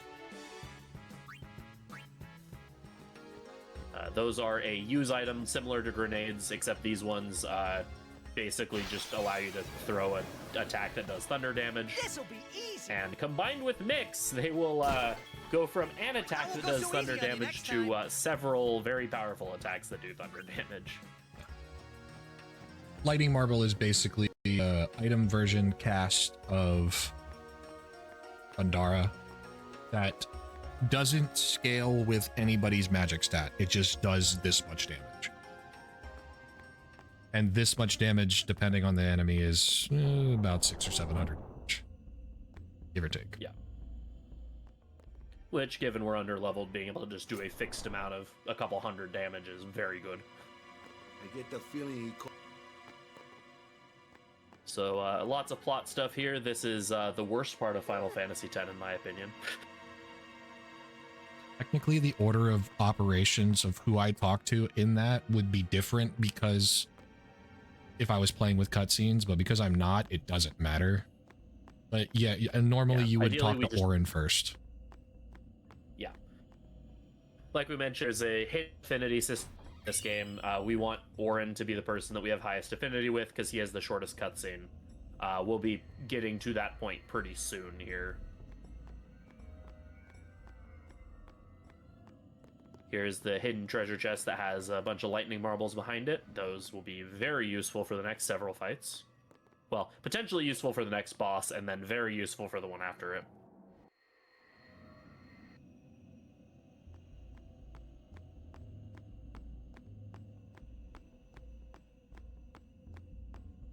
We are also coming up on the neat little thing that the Final Fantasy X CSR has been built, that has built into the actual mod itself. We wanted a little bit more accessibility for runners and to give them an opportunity to get up and stretch their legs and just to have make healthy choices. So it was coded in to allow a break to occur during the run, and this is really, really neat. It pauses your timer, gives you 5 minutes to get up, go get water, go get a drink, use the restroom, whatever. You can set music spheres. Super, super cool.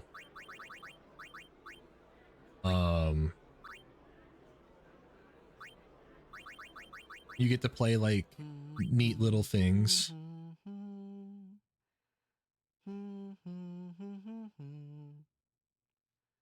It's just kind of neat. I'm the biggest fan of Lulu's theme. I love her theme in this game. So getting to hear it is really, really nice. But this is a really good opportunity to get up, stretch, go to the restroom, whatever. Unironically, I'm going to use the restroom really quick. So if you excuse me. I'm actually going to as well since we're getting into Thunder Plains and stuff. So we will be right back. Enjoy music.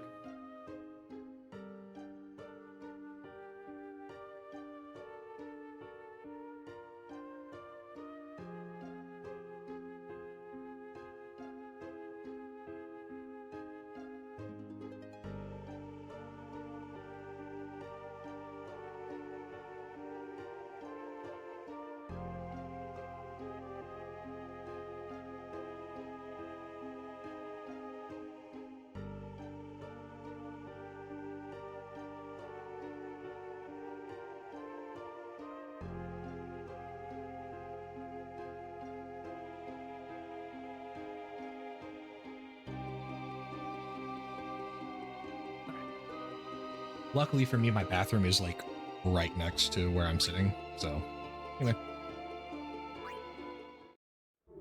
we're going to go ahead and get back into it now. So this is the scary part of the run, and I'll let Freedom talk about it. He didn't run away.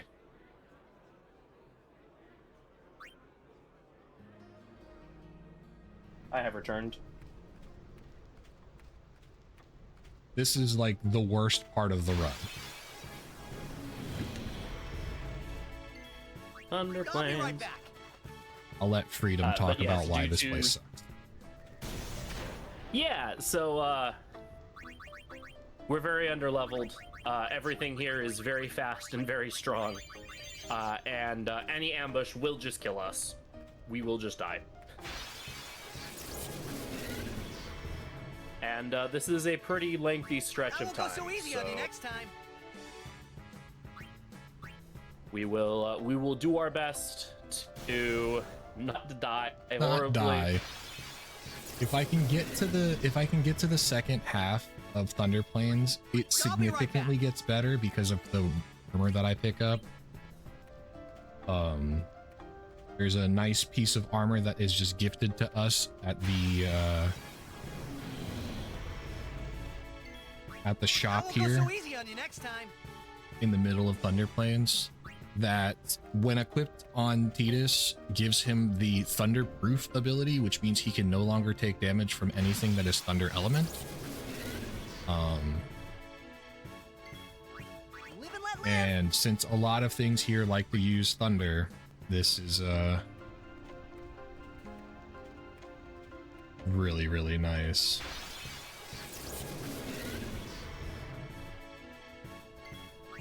I'll be right back.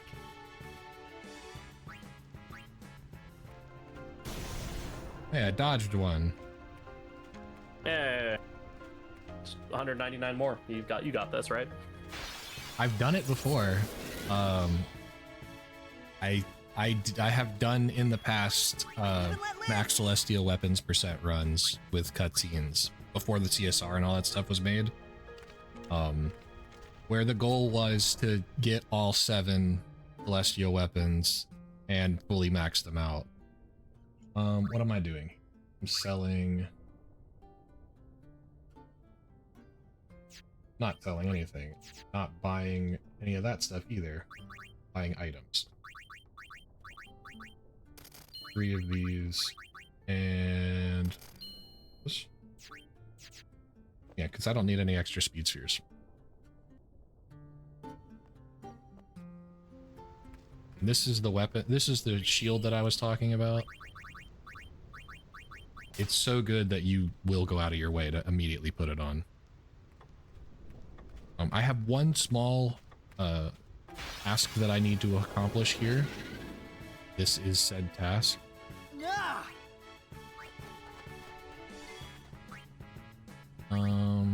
To answer a question and to just remind everyone, yes, this is CSR is cutscene remover, so this is a mod of the game where all of the cutscenes have been removed, as well as an additional mod that constantly shuffles the RNG seed in the game to prevent us being able to pick our So it takes like an 8.5 hour run down to like 3.5 hours. Nice hit on Rikku. Here we're also charging Riku's overdrive because Nyx is really strong, so we're gonna kind of throw Rikku at enemies for a little bit. Also, So Rikku fans, I apologize, but her overdrive's too good. So also very scary ambush there. I mean, may as well, right? Yeah, didn't get the rare steal. Does CSR still have the audio glitch? If you're referring to where certain bosses won't play boss music, that has mostly been fixed with the exception of the extractor fight. If there's a different glitch you're referring to, then I'm not sure.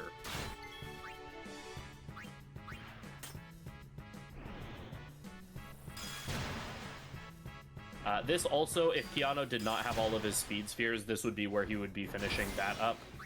The Araman enemies, killing them with grenades gives some speed spheres. That was really, really, really bad. I almost died.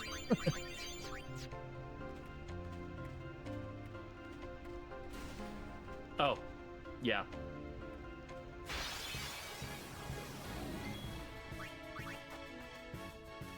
Right, so I have done all of my list of things that I need to do in this area. I have gotten my light curtain, which is important for a boss coming up. Also, another ambush. Thank goodness Kimahri has the lowest of HP now.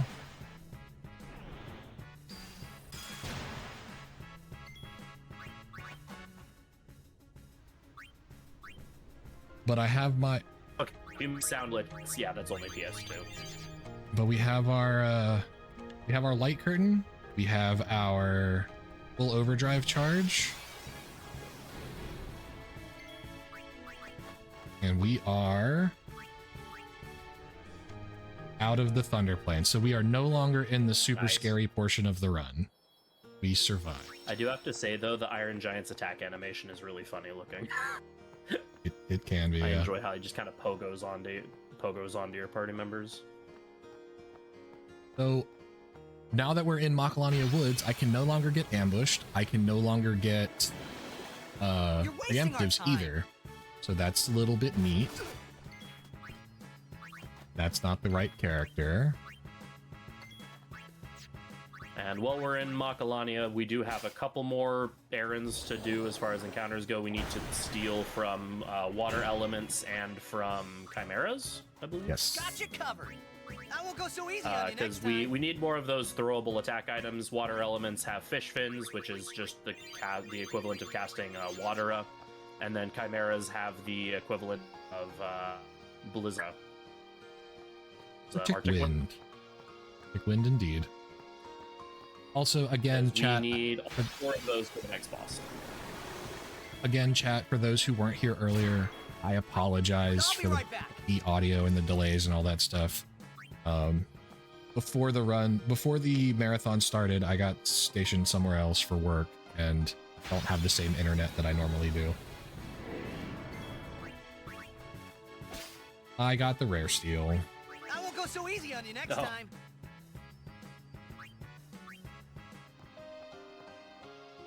Yeah, due to Keanu swinging from an undisclosed black pipe, I'm watching off the RTMP feed, which is only slightly out of what y'all are saying.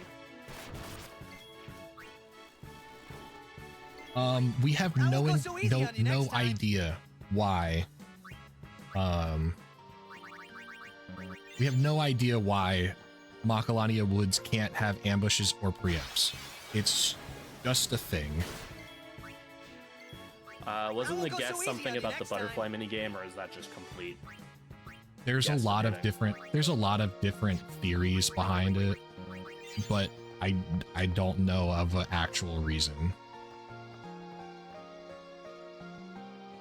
You know, on the mark, we wanted the other steel from the Chimera. We wanted the Arctic Wind. We already have lightning marbles. Yeah, we have 8 lightning marbles already.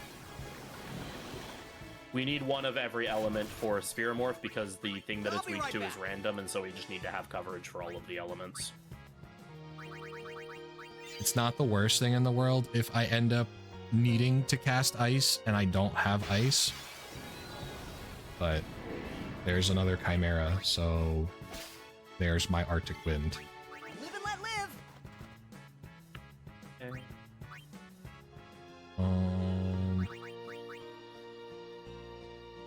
The Edis Kimahri Orin for the fight. Sorry, I had to scroll my notes.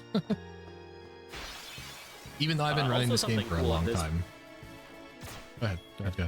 Something cool at this point is once we get to the end of this area, we will have a Waka, and we'll be able to purchase a, I believe it's Sonic Steel.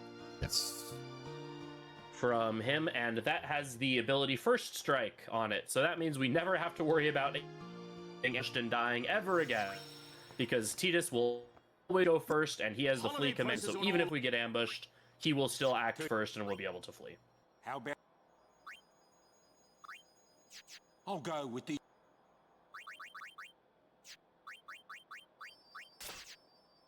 Well. I had stunning steel equipped, so I couldn't sell it. Oh, whoops.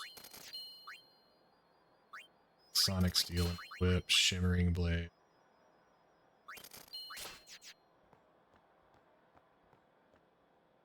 All right.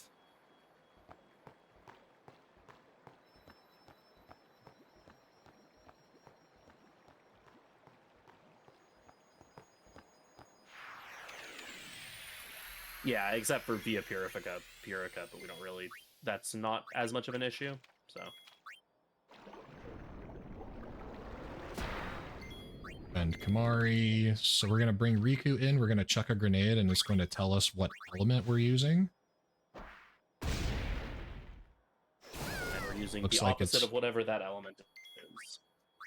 We're using our HP sphere and the fish scale.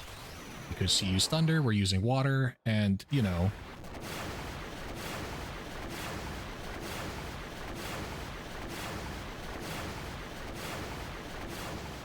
a normal amount of damage has occurred. Yeah. Remember when we said that Mix is an overdrive of all time? Yeah, it's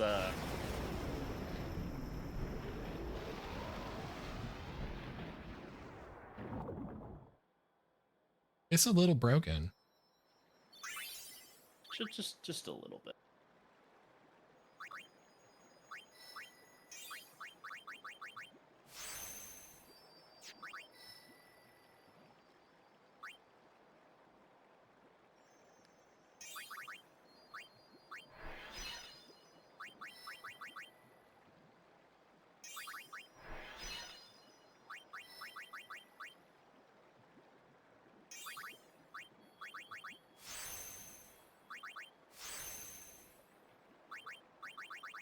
And since Steal and Use are so good, now we're going to give them to Kimahri as well. Well, mostly just Use. But... I not give both? no, you got both. I got a little scared there for a second. Sorry, yeah. We grab both. Steal might come in with Kimahri. Mostly, Use gets used more. Vetus Lulu Kimahri is my party for the crawler fight. Everyone, focus on the enemy. I'll be right back.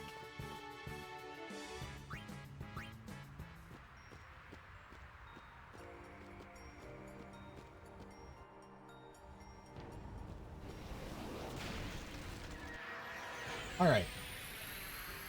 So another fight where we're gonna use Rikku.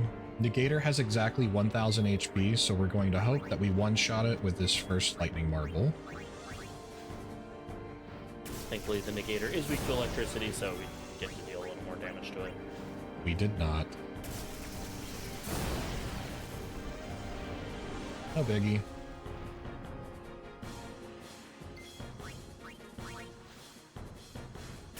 I love that we did over 1,000 on the second one. Yeah. Really cool game. Damage rolls are fun. We're gonna Phoenix down here.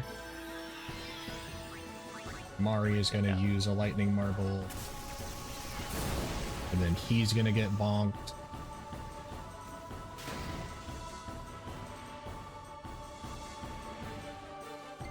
Yeah, Mix is so good, might as well just use it again. Fortunately, Crawler has too much HP for it to actually just one-shot. We have to throw 3 lightning marbles to do enough damage.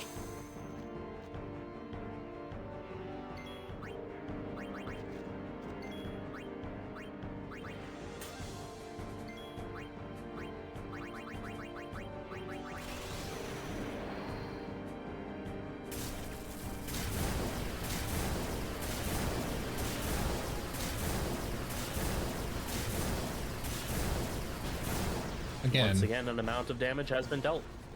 A casual amount of damage.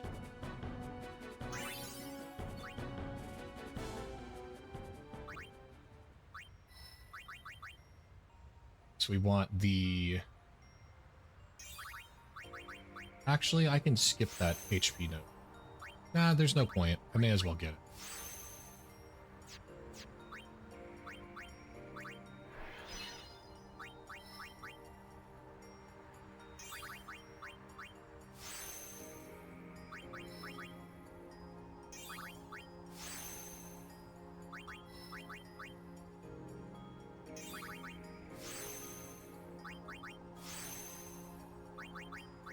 This game in general very much favors single target damage without much in the way of AoE, except for like the really late game stuff.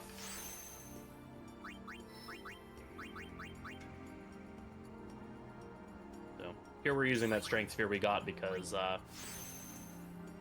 stats are good, as we mentioned. And you're gonna see how good stats are. We're doing this really big grid for Titus. Before we were doing like somewhere in the realm of 200 or 300 damage. After all these power and after all these strength and agility points we're getting, the agility is mostly for turn order purposes. But after all these nodes that we're getting, we're gonna be doing a little bit more than 300 damage. Yep. So, big fight coming up here. Big fight coming up here against Seymour, his mom, and then Seymour again. Hopefully I haven't made any mistakes. I need to definitely make sure that I touch this save sphere though, so that I get a full heal. Turn order is fixed at the start of this fight. Doesn't matter what I set it to, it'll always be the same. And then for the most part, I just follow the script and hope nothing bad happens.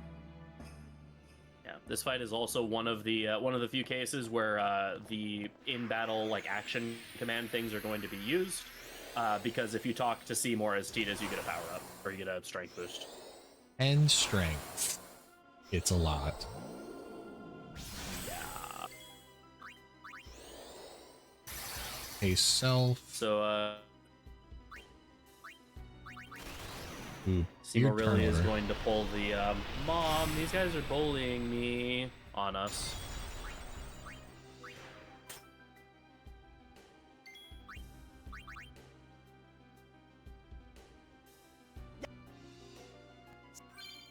Seymour. Sorry, I skipped it. I shouldn't have. Yeah. Seymour.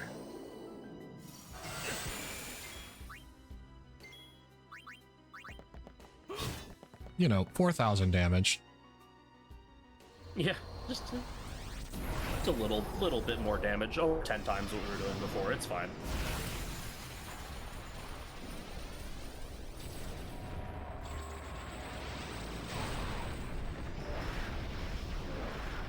Also worth noting, Seymour uses his magic in a set cycle, so he used a Blizzara there, and that's very important for once we beat up Anima here.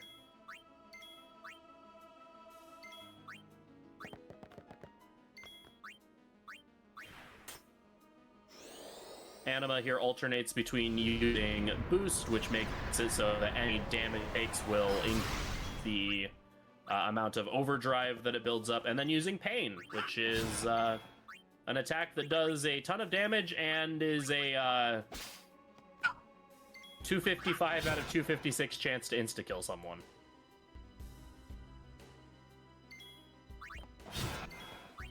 Please. Didn't get any throwables. I got the far plane shadow.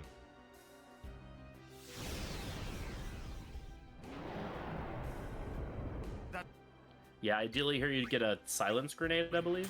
Three silence grenades. 3 silence grenades. So we'll just have to do more stealing in the next area to make that up, because we do need a set amount of throwables for some fights. So multi-Thundara here, because we have the electric shield, the null shock shield, we will take 0 damage from that, and so we're free to just kind of casually just bonk Seymour for 7,000 damage.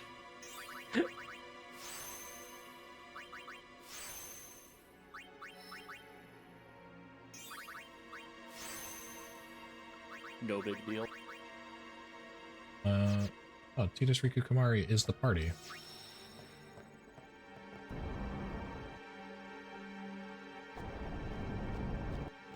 And then yet another Cloister of Trials. This one, casually, I think is my least favorite, or if you're going for all destruction spheres, is my least favorite. It is the slowest. Because some sadistic game developer decided that if you want to get the destruction sphere, you have to do the entire puzzle twice.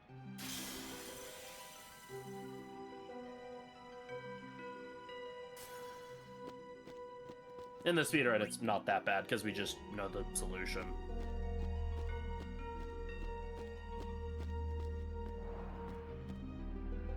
I prefer when marathon luck meant multiple world record runs during the event. Unfortunately, because this game is PC, we normally time it with loads removed, and I don't have my timer running because, you know, RTA timer. Oh yeah, and you better get it the first time, otherwise you'll have a very, very angry dark Aeon in your way.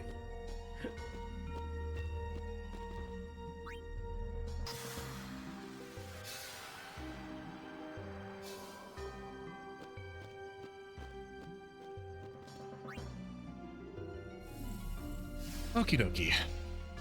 Blister tile is done. I just have to make sure that I'm careful going up the top of this ice ramp. If I take too many steps and I accidentally touch the glyph, I have to do everything over again. Yeah, because that's the glyph that sets the destruction sphere and undoes the puzzle.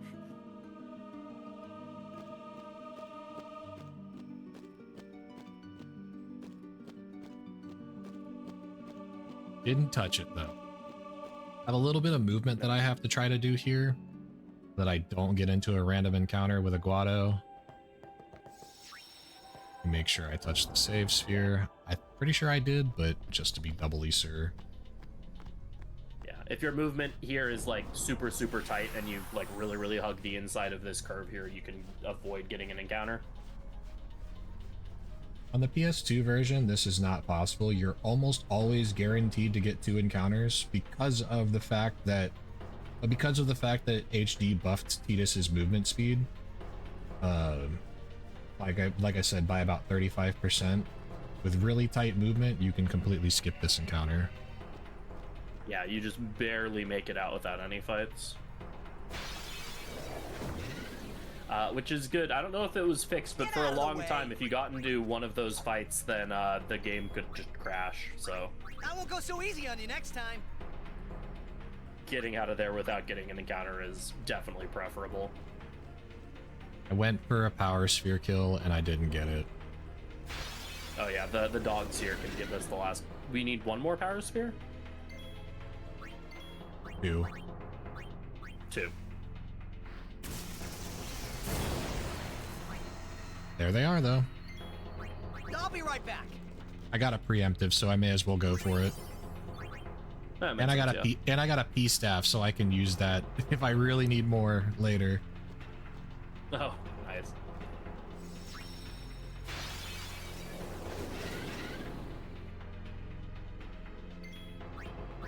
I won't go so easy on you next Yeah, it time. works out really well if you have extra lightning marbles. The tanker shell enemies take 1.5 damage times damage to lightning. Crap. Ace. Brotherhood. This one. So this is Wendigo. He's backed up by the 2 Guado here. Killing one of the Guado forces them to cast Shell on Wendigo. Killing the other one causes them to cast Protect. But we want the Guado gone because they are irritating. So we kill the Shell one, and then we're going to leave the Protect one alive until we've taken care of Wendigo. But we are going to steal from it because it also has the auto potion.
Discord.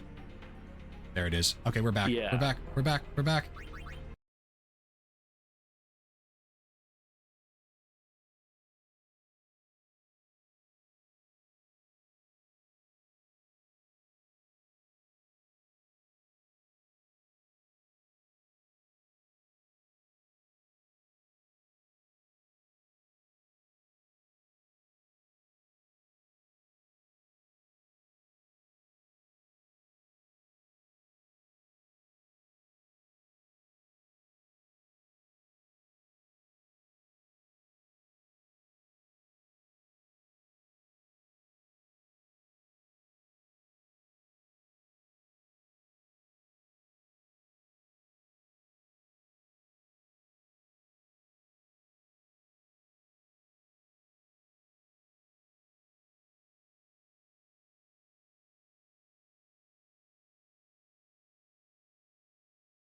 There we go. All right, we got it back up on our end. Well, same link. Maybe? Try it on your end, and if it's still a problem, I can give you the other poll. Actually, I should probably do that. Let me see here. Here, I'll just restart mine, and then we'll restart yours, or give you the other one. If it isn't... I think it may have just taken a while to click in. Let me make sure the All right, stream is we are back. Yeah. Okay. All right, I'll unpause the timer, and you've got what you need, Freedom? It is not working. The link is not working on my end. I'll double check.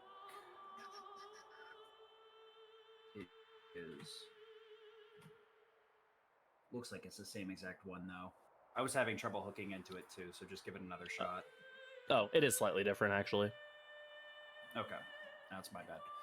Here, I'm going to start the timer back up, so you Go can ahead. get back in there and start playing. Sorry about that. Apologies, chat. I'm super sorry. You didn't miss too much while we were trying to work through everything. I beat Wendigo, and then now I'm in the desert.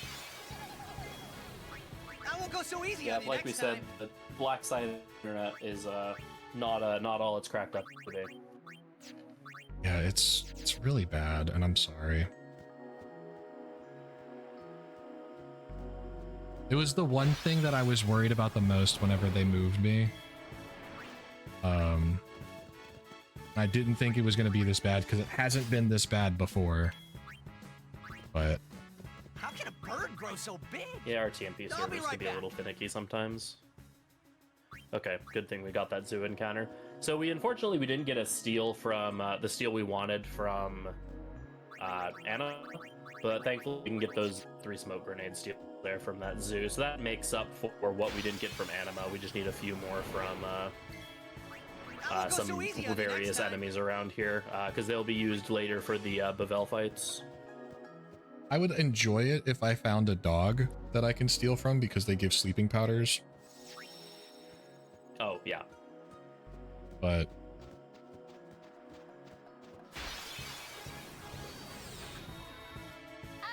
I can take them up. I won't go so easy on you next time.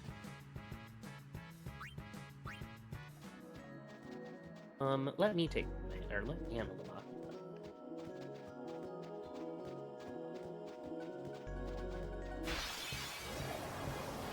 perfect. I actually can steal everything that I need here. 2 sleeping powders there. So are we back from the fire alarm break? Yes. Let's go with that. Unironically, yes. Alright, so I have my six throwables. I have 4 smoke bombs and 2 sleeping powders, which is exactly how much I need in order to do the rest of the run, in order to do the Bevelle guards fights. So a couple of lucky preemptives there. I'll be right back.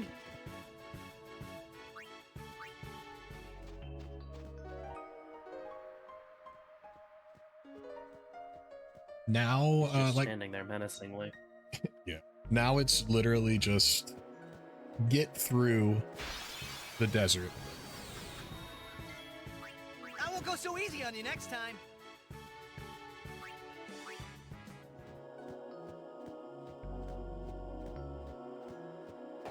Yeah, I'm still unfortunately dropping a few frames here and there. But Live and let it live. appears as though things have sort of stabilized. If it gets really bad again, I will change. I will try to fix it on my end.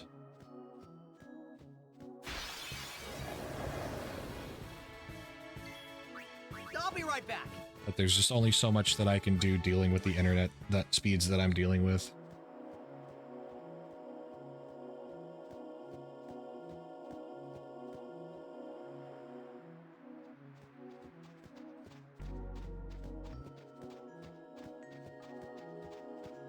So we have a fight coming up right here against the Sandragora. It's an optional fight, but it's really not optional fight.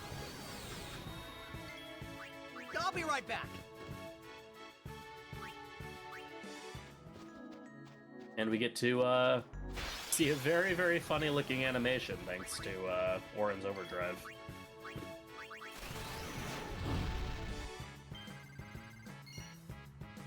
Eat. It was a crit too. Home run.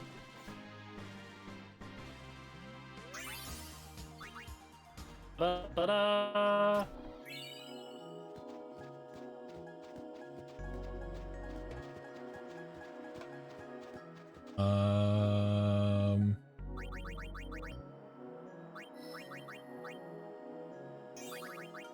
So yeah, teleport spheres, special type of sphere grid sphere. It teleports ye character to any previously. My brain is blanking. It's any node activated by a friend, or is it any node activated? Any activated, any node that's been activated by any character, a character that uses a teleport sphere, can go to it. Right, that's what it is.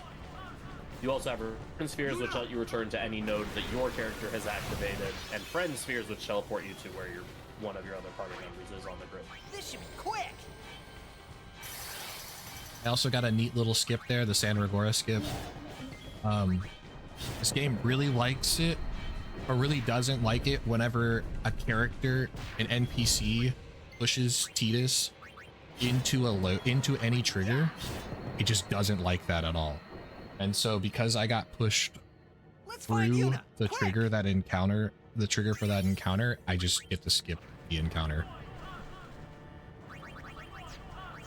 Yeah, we get to listen to an annoying taunt for the next couple minutes. All right, and so this is where I was talking about earlier, where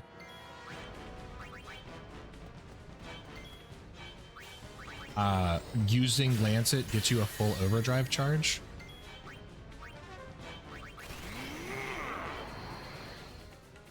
Rikku just wanted to say hi there for a second. Switch to the wrong character, yeah. But, and Stone Breath being really, really important. Didn't have to, encounter. Didn't have to do the Lancet there because I had full overdrive with Kimahri already. But for my menu muscle memory, I need that skill to be where it's supposed to be. Why did you do this? Was that overdrive from the pain hitting, or was that from getting punched? He got punched. He got punched by. Right. Yeah. Hey, we were not privy to that information, so that was top secret Final Fantasy X gameplay. My bad. I forgot.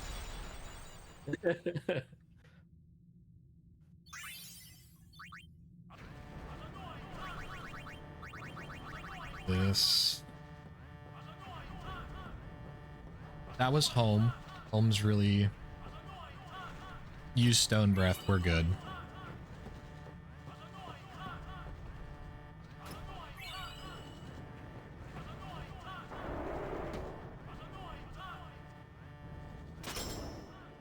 The internet also has 15 speed. Huh? Oh, I don't know. I think someone was making a comment about you having 15 speed spheres or something. Yeah, I have all the speed spheres that I'm supposed to have. I have Exactsies. Where am I going? Nice.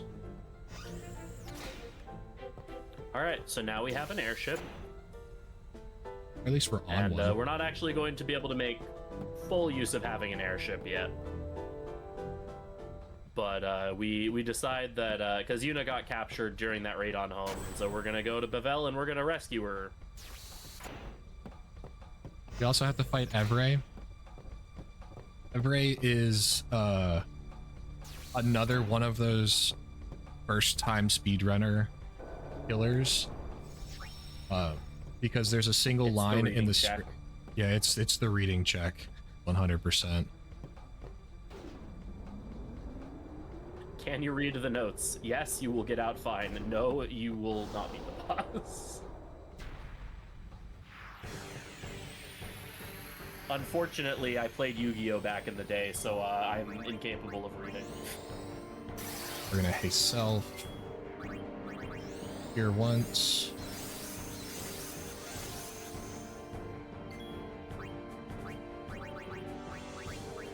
Map and Lux Sphere. This is why we needed this so much. My Oracle Drink is super, super important. And then attack once. Rikku got punched, which is perfect. Attack twice. Cheer again.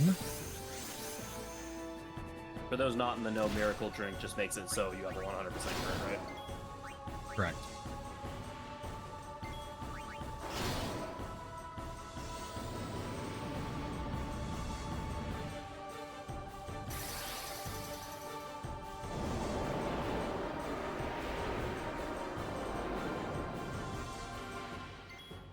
I love that I made that joke and then everyone in chat that plays Yu-Gi-Oh! Is like, yeah, I can confirm.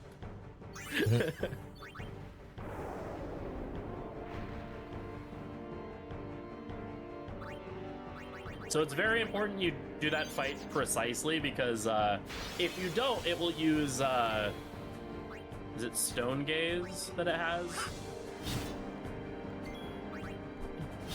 Basically, it has that will kill you. You will just die. It's Poison Breath. Poison Breath, okay.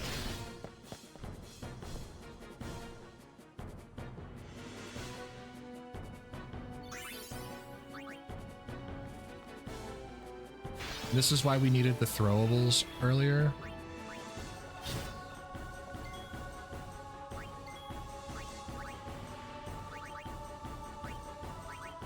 This one.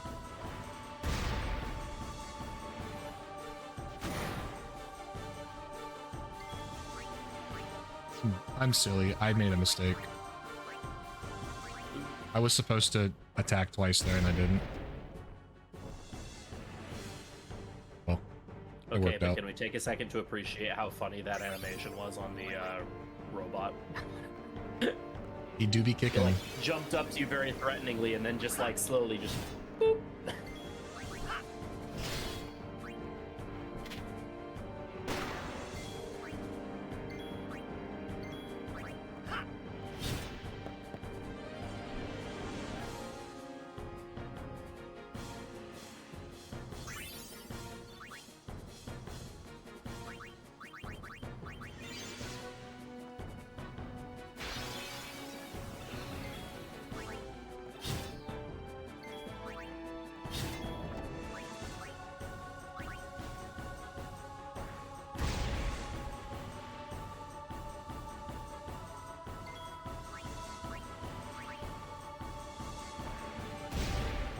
These flamethrower guys are kind of nasty, so being able to land the sleep powder on them is really nice.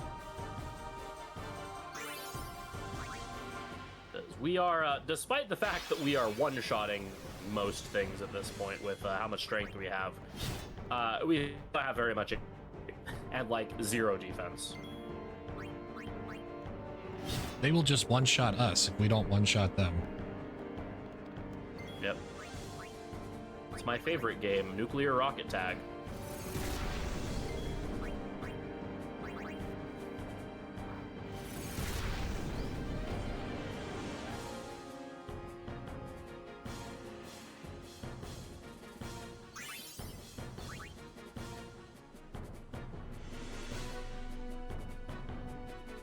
All right.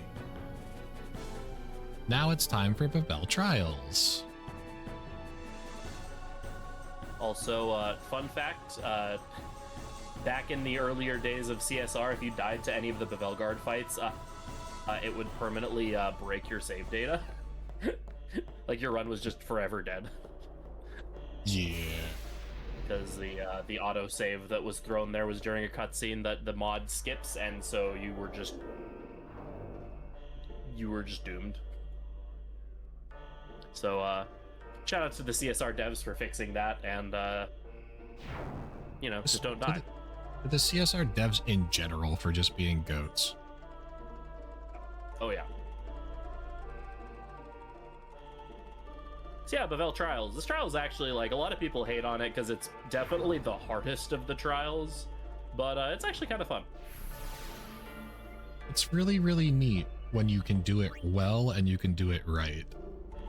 Then whenever you figure out the things that they don't teach you about this trial to make it easier, like you don't have to mash to hit these glyphs on the floor. You can just hold down the button even if you don't have a turbo controller, and it will just activate.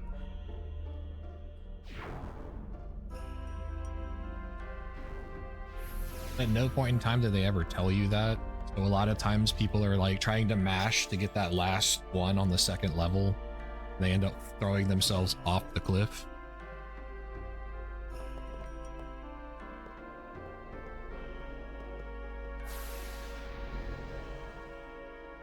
Hey, I can name 3 cloisters, or 2 or 3 cloisters worse than this one, so.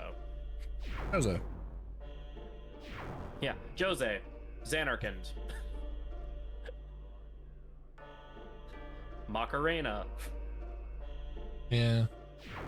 All right, so for this one, I'm not taking the first available left turn, I'm taking the second available left turn. So not this one, this one.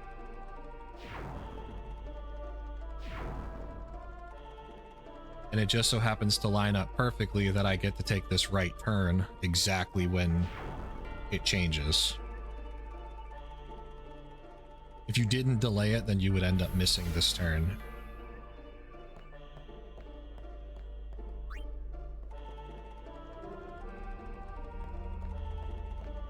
Grab this glyph sphere, push this back on. This is the one transition that I think is the one that frustrated the most people who play this game. But again, if you just hold the X button down, you'll always get it. But if you tried to mash it, you would most of the time miss it, and then it would just yeet you off the side.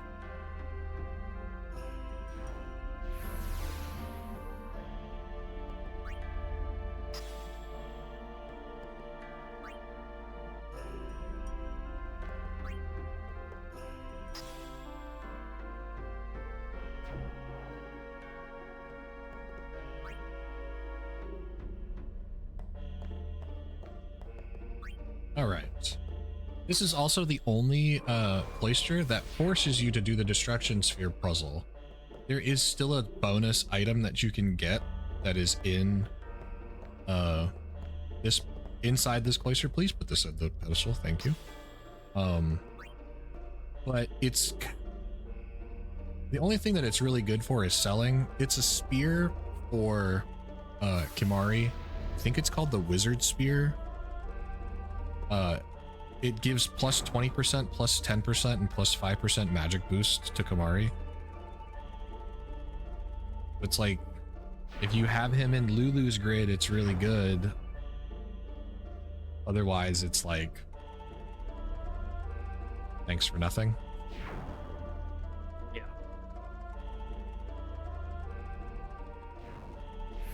Especially how much extra time it takes to go and get the other things that are required to get it. And then when you find out that like you didn't have to do it. Puzzle, isn't it? Yeah. And then there's like, then you find out that you didn't have to do it to get the anima trigger. Yeah, but then you have Kimahri and Lulu's gritting, and that's no problem.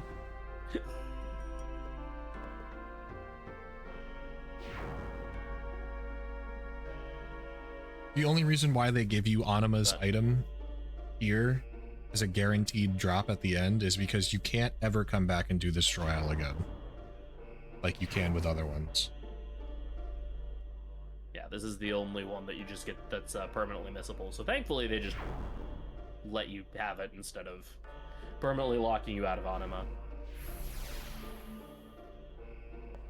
That one is like, looks like you're just barely gonna miss it, but Again, just hold the button, you'll get it every time. Okay, so very, very large sphere grid. I need to so we've been making focus. Cetus. Oh yeah. I will let you do that, and then Oh no, you go ahead and you want talk. me to explain first, or You okay. can go ahead. You can talk So, during it. I'm we've just been gonna, making I'm not gonna talk. Tidus really. Got it. So we've been making Tidus really powerful up to this point in the run. Now that we have access to Bahamut, we're going to be pivoting a little bit. We are going to go all in on making Yuna as swole as physically possible.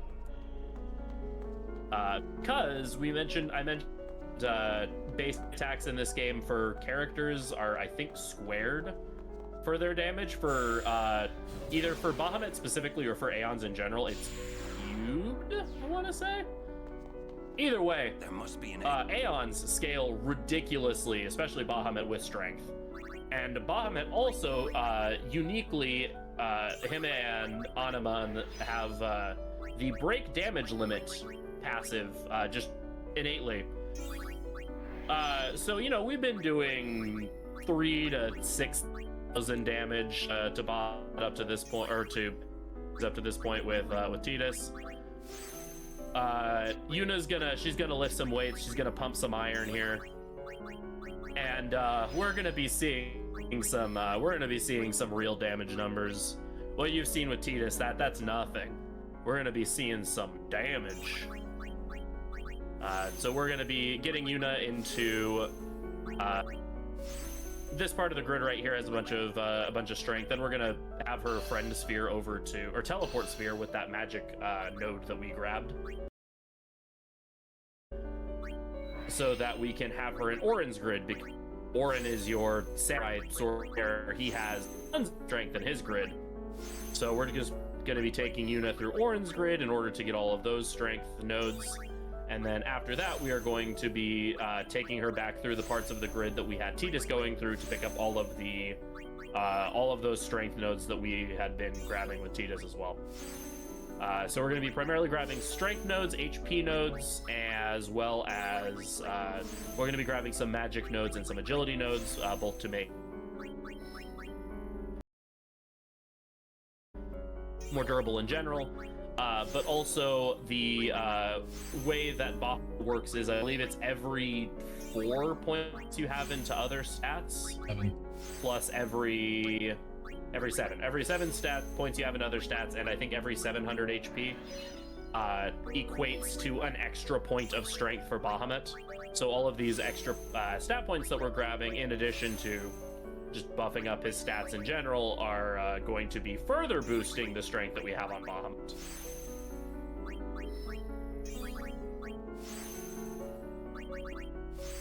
And again, of course, agility is very important, because due to how turns work in this game, the faster you are, the more turns you take, and more turns equal more damage. So we're all that life. I have exact speed count too.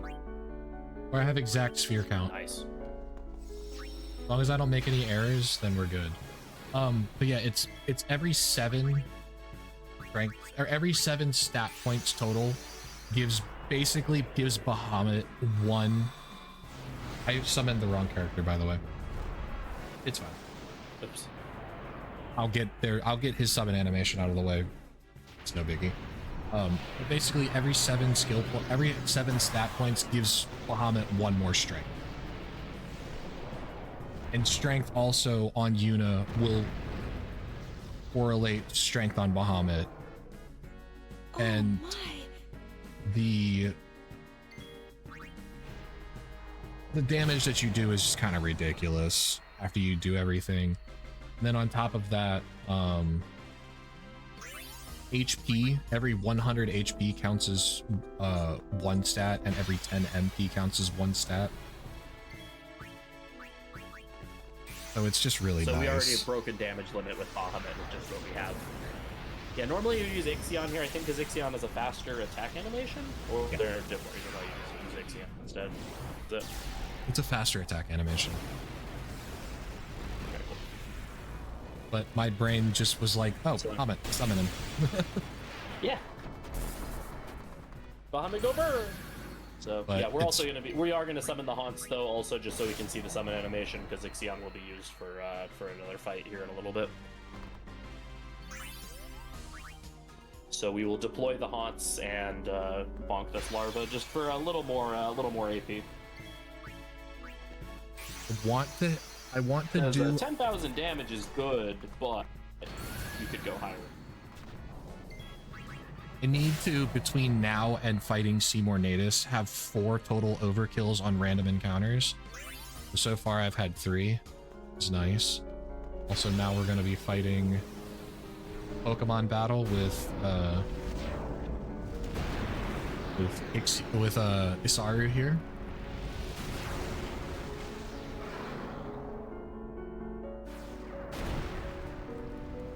I forget, did they fix the music for this fight, or is it still just the Via Purifico music?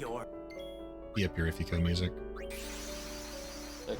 The most peaceful, some of the most peaceful boss music to Pokemon battle. Love the Via Purifico music. Oh yeah, it's great. It's just very funny. The epic Aeon battle to some very serene piano. Mm-hmm.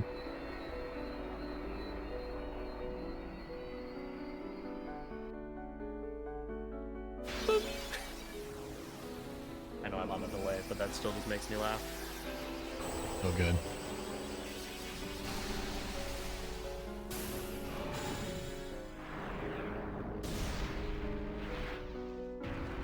Just a casual amount of damage. Yeah. This route goes by the nickname the Baja Blast route, though I'm personally a fan of Bonk Comet.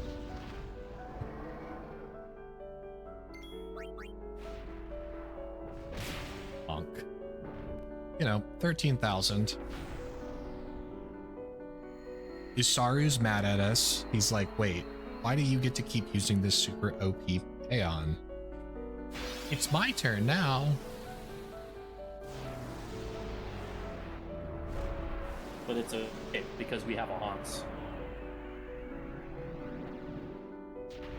We have a Thunder Horse.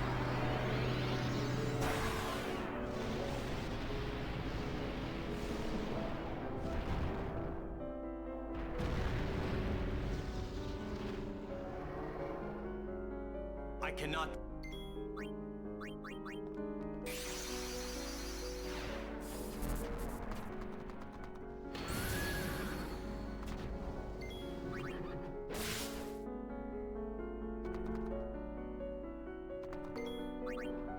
Dude. It takes 4 hits to beat it, unless I get a crit. 3. Isaru is what happens when you skip leg day.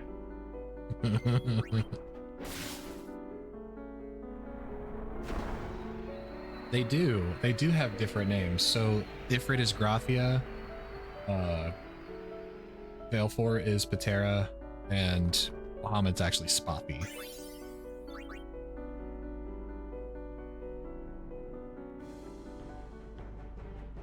That is a nice touch. I do like that. I mean, you get to rename your Aeons. Why can't he rename his? Sure. Do the other summoner battles rename theirs, or is it just a quirk that Isaru has? Just a quirk that Isaru has. When you fight Belgamine is the only other time that you fight Aeons. The Aeons have their regular names. Their base names. Okay.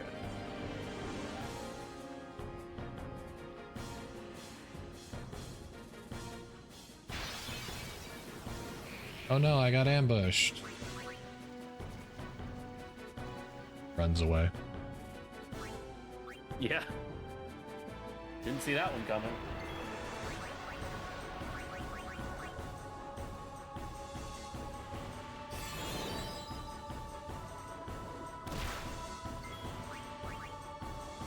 So, yeah, now we're fighting Evray again, except this time he's a water Dargon. But, unfortunately for him being a water Dargon is he's also a zombie water Dargon. And, zombies in Final Fantasy happen to have a pretty bad, condition where, Phoenix Downs and Elixirs kind of cause great pain and suffering upon them. So, that's Evray Altana. Intense swimming music. Yeah, now we get the most extreme and pumping swimming music ever. The most inaccurate map to 3D plane discrepancy in the game. That corner is impossible. Yeah, after a few years of running the game, you figure out where the corners on the actual screen are versus where they are on the map. Map is always lying to you.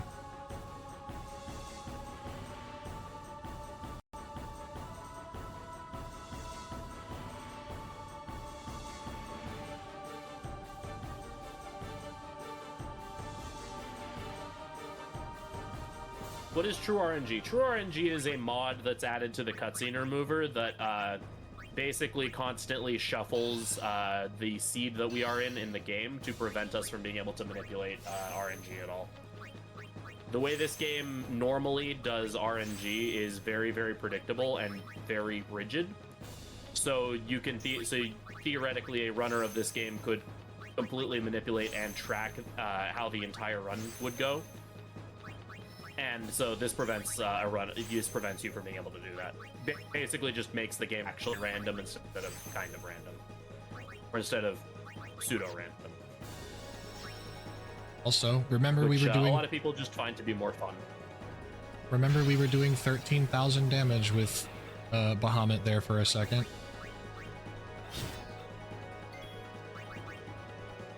Did some more stat boosting. Also, Yuna now does just as much damage as Tidus does, with the most unseriousness of bonks ever. Yeah. I don't need to, but I'm going to just for extra safety. I forget, does the fact that you got 3 LAR kills and 1 robot kill matter for Tidus's AP at all, or not really? Nah. Okay. I'm gonna take an extra robot kill just to make sure that I don't go behind on AP. That won't go so easy on you next time. Let me check something really quick before we fight this. Lulu has 38 levels. I don't need to put her in. Remember, we were doing like 12, 13,000 against the other Aeons.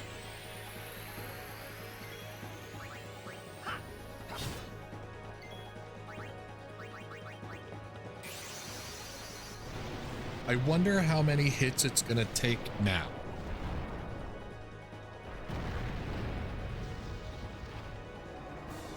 Natus has 36,000 damage, by the way. Oh, 37. Okay, I just one-shot him. Yeah. Yeah, stats are okay. Like we've said a couple of times, individual stat points are kind of strong. All right, so I only managed to steal 1 water gem from Evre. So I need 1 fire gem from a flame flan somewhere in the Calmlands. There's 13 or 14 encounters between me and the end of Calmlands. Early, I find a flame flan, right? We'll get through this. Also, I'd like to shout out Flame Flan for having one of the most fun names in the game for enemy.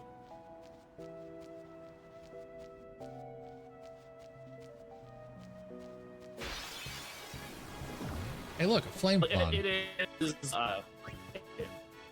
So the True RNG shuffles damage rolls, critical hits, steal chances, what you get from steals, the encounters that you get, item drops, yeah, everything that's not Blitzball. Blitzball is its own completely different nightmare. Yeah, for the most part, the way that the RNG in this game functions, it's pretty much everything is manipulatable to an extent. Or not even manipulatable, but at least predictable. Yeah. And the True RNG mod just makes it so that you can't predict it anymore. Yeah, when you basically in a non-true RNG run, we have an external program that we run that basically we plug in the first 6 damage rolls that we do, and just from those 6 damage values, we can pull up the entire seed for the basically the seed for the entire game. And in that and program, you tweak can, that, yeah. like, to figure out like what outcomes we want. Specifically for stuff like a no encounter armor, trying to get ambushes on encounters that won't just kill us, etc.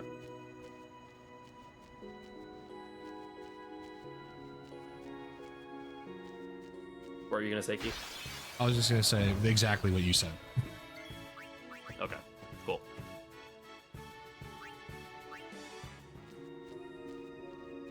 But I got my fire gem, and I'm gonna need that for not this next boss, but the boss after that.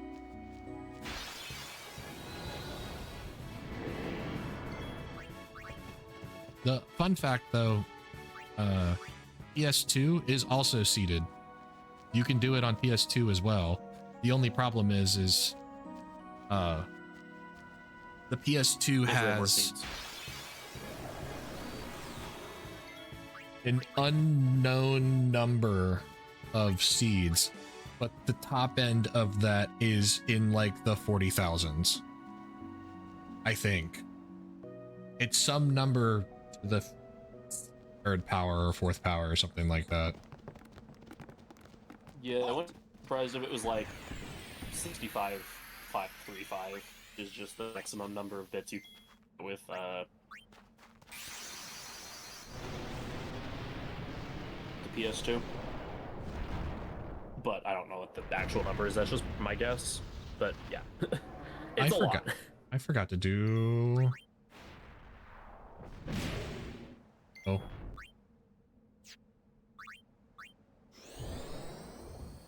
Forgot to do a single grid that makes this now a scary fight.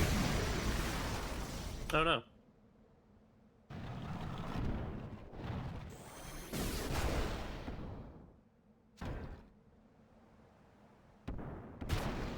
Oops.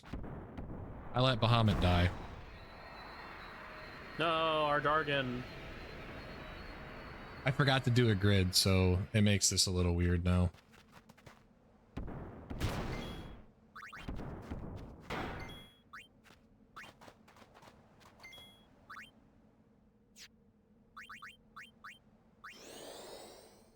Bahamut, the magic dragon, no. You can under damage it if you forget to do a grid because I was talking.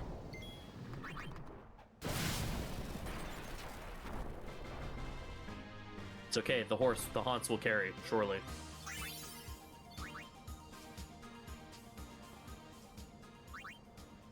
Let's fix that now. Let's go, haunts.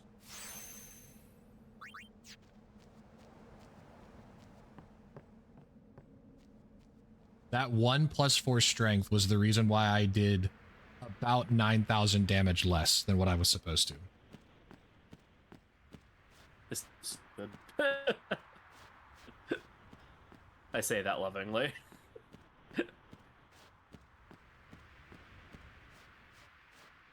All right. Iran's gonna... Oh. Ah! I forgot to heal Kimahri. Oops. Oh. Oops. Y'all didn't see that. Okay? That didn't happen. Flashbang grenade. You didn't see that. Okay? That didn't happen. I didn't just do that. What makes it better is because Viron and NK scale to Kimahri's stats. The 41 damage thunder.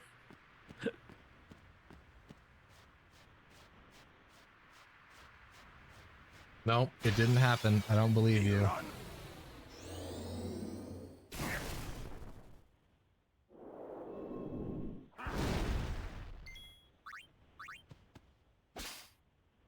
Rare steel. Neat.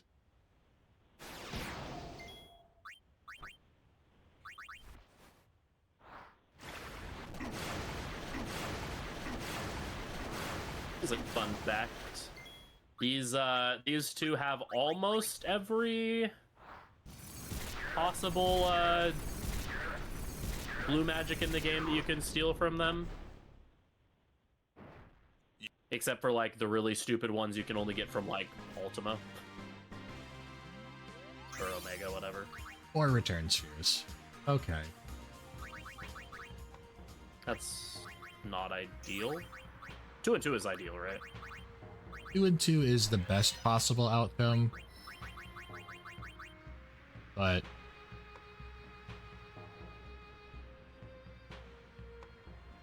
four returns is still just fine. Okay, yeah. 4 friends is the problem, right? Or is 4? Well, I mean, I know. Four it's friends workable, is but- 4 friends is actually the best. Oh, okay. For some reason, It's I was thinking just 2 and 2 is the best. really rare to get. Also, Right, I am his friend is the rare drop, right?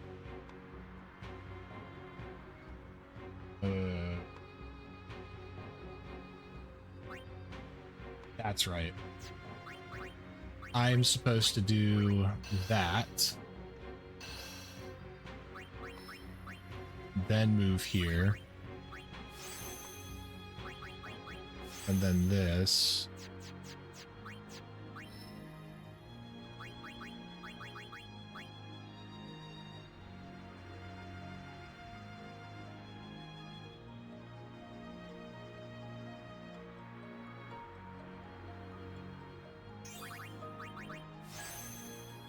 So yeah, you can either get return spheres or friend spheres from Buron and Yankee, friend spheres being the rare drop, and what you get from that fight will kind of determine how you do your gridding for the rest of the run. We also grab Break on Tidus here, which somewhat self-explanatory. Well, it lowers an enemy's defense and I believe removes the armored status if they have it. Is that correct? Again? Armor break lowers defense and removes the armored status. Yes.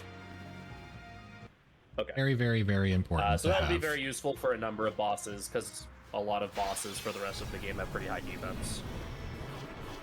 Even we though- also use those return spheres. Oh, go for it. I was just gonna say, even though Bahamut's really, really strong, he doesn't have piercing on in his skill sets, so armor is still a slight problem. Yeah. So being able to remove the armored status is really nice. Lowers is a nice way of saying treats it to 0. Yeah, it's pretty good. Means our absurd damage is going to get even more absurd. Also, using those return spheres we picked up, we're going to be customizing weapons for Auron and Yuna to give the first strike to them as well, so that we can get a couple extras against bosses, essentially.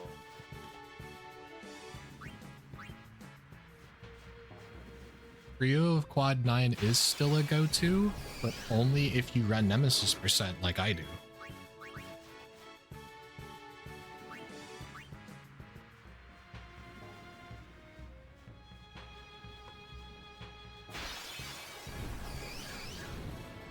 Lots of encounters that I have to get through. This is going to be a very repeated process of walking a few steps, getting into an encounter, hitting flee. Yeah, Gagazet, if we were running a manipulated run after beating the Defender, we would have dipped into the Cavern of Stolen Faith to grab a no encounter armor from a ghost. And the big point where you save time from no encounter armor for the whole rest of the run. But Mount Gagazet's where you really see it, because you get so many fights in Gagazet. Apologies again for my audio going crazy. I don't know what's happening, but something is very mad at me on my computer.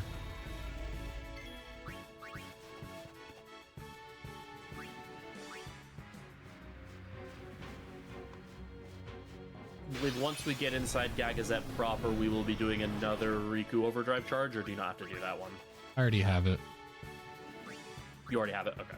I have to use it for Seymour Flux because I didn't get silence grenades. So Right. I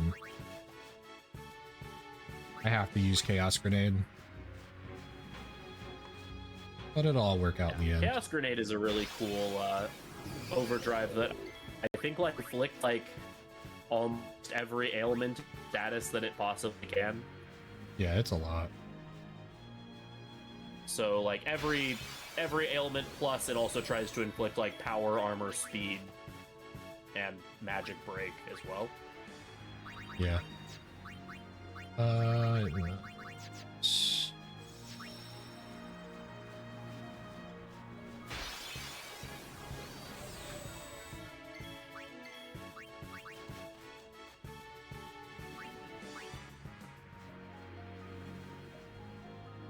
right.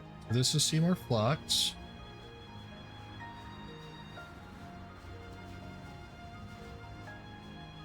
Make sure I don't do anything wrong here. Bonk.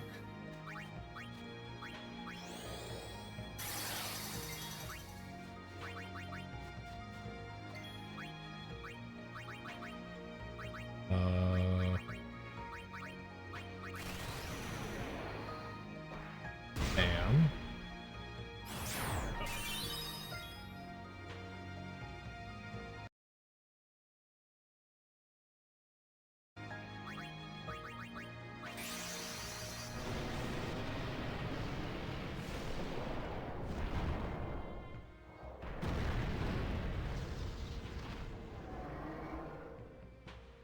Yeah, this is one of the couple of fights in this game that casual players remember very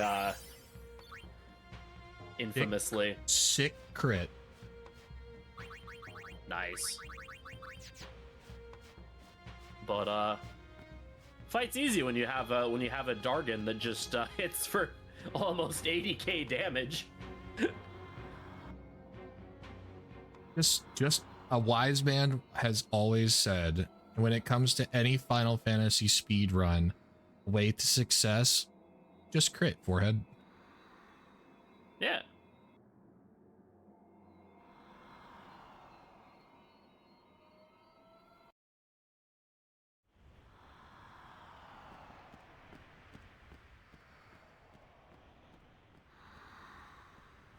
It was a little laggy when it happened, but yes, that was just one punch.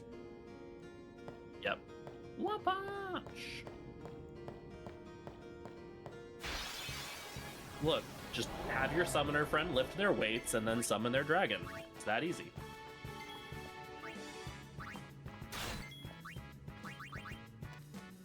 Please. So this is the inside of Mount Gagazet. We're going to be doing Yes. another overdrive charge. I love this skill. It's so funny. Oh, did it heave her? I'm not caught up in the stream feed yet. Yes. Oh, good. That makes me... It's such a funny skill. Because after she lands, she like flinches backwards, but she doesn't die instantly, and then she flinches backwards again to die. It's just a funny animation. That's very amusing. So once again, charging Riku's overdrive means that Rikku fans everywhere will despair. Sometimes you just have to eat the 15-year-old.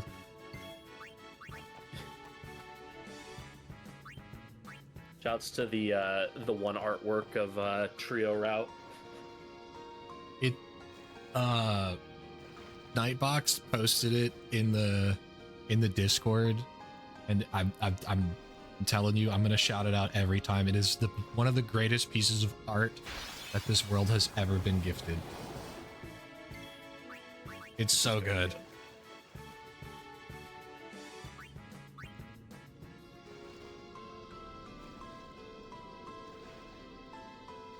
All right, time to do the Mario Party minigame.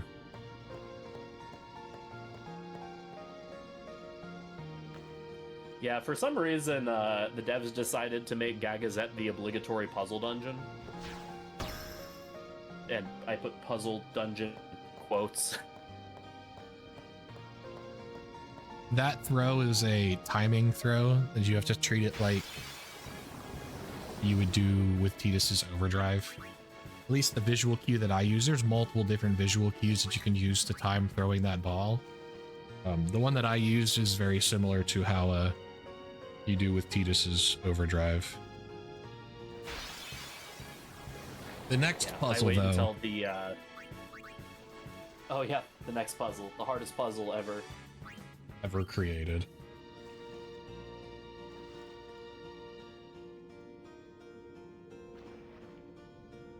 Yeah, for that timing puzzle, just you the giant spikes in the wheel that are the opening for where to throw the ball. I just wait until they're on the far left side of their rotation, and timing the A press then will get you the hit.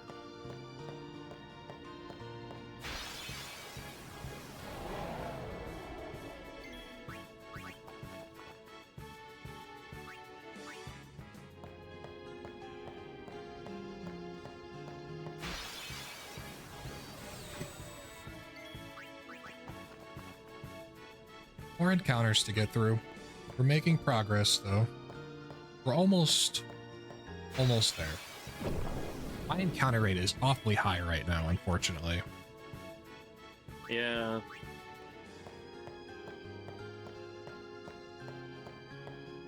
Hashtag just Gagazette things. Unfortunately.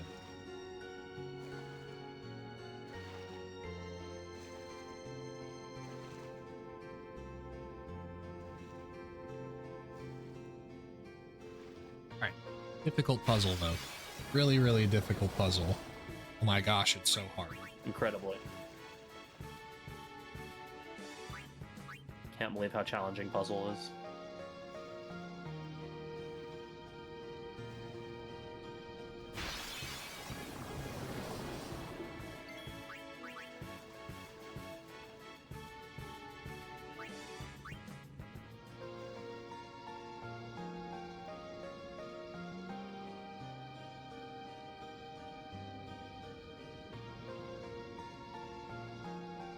The puzzle, of course, being more encounters.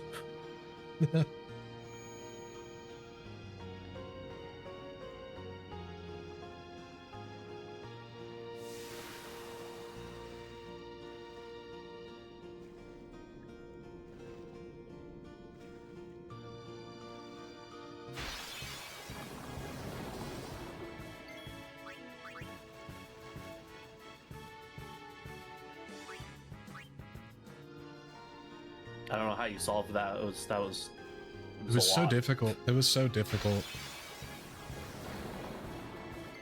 Really rubbing that brain cell together. The shared brain cell among all three of the characters, yeah. Yeah. Alrighty. Rikku out for Yuna at the top here.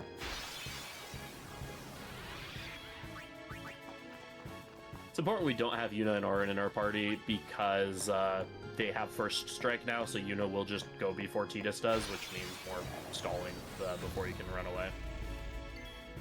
Yeah. Auron can be in, but there's no point in him being in the party right now. Laka is fine staying in where he's at.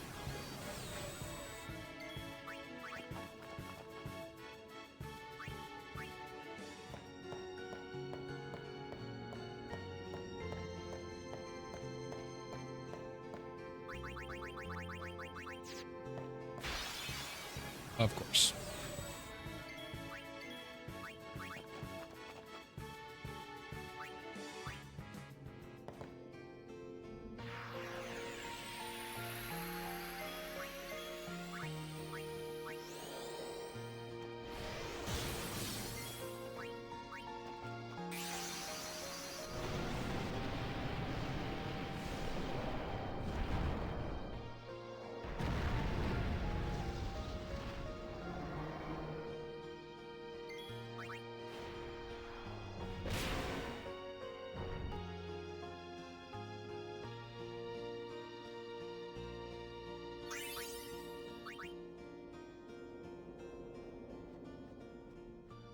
So yeah, hard fight.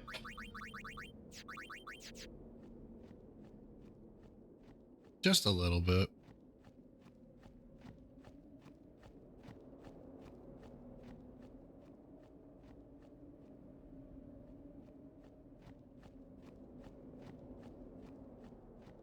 More running, though.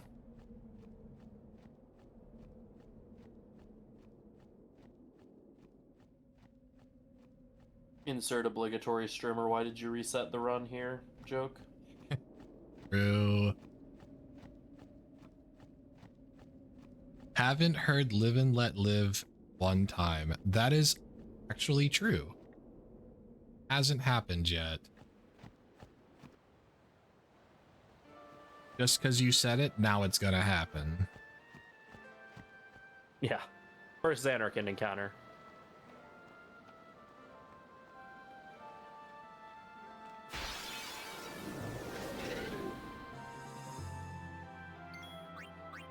Oop, oop.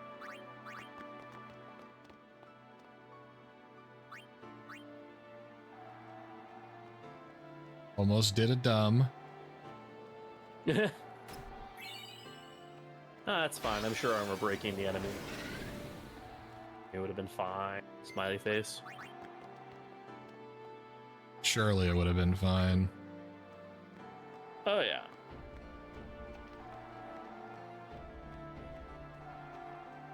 Just armor break the thing that has counter. It's the worst thing that could happen.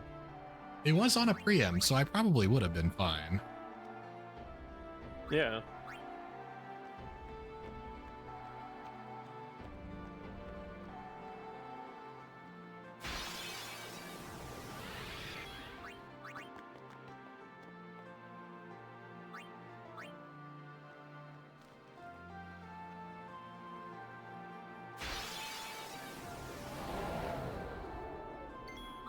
The game's giving me the exact opposite luck that Vermilion got at GDQ, where we had 19 total ambushes by the end of the run, and I think I've had 4 or 5 maybe. Jeez. But I've had like 19 preemptives. FF10 giveth and FF10 taketh away, but it mostly taketh away. Yeah.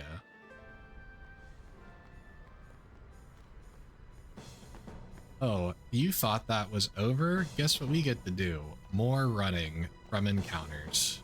Woo.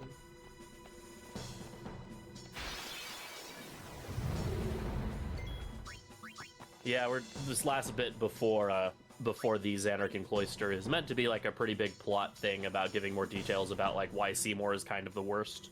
And also starting to foreshadow the big twist with the final Aeon, but that's getting skipped, so we're just doing lots of running. Trying to maintain good movement. We have an item that we need to go get that's over here, hidden off in the side. Chest that has friend sphere. Oh, we found a friend. And we're gonna need that friend.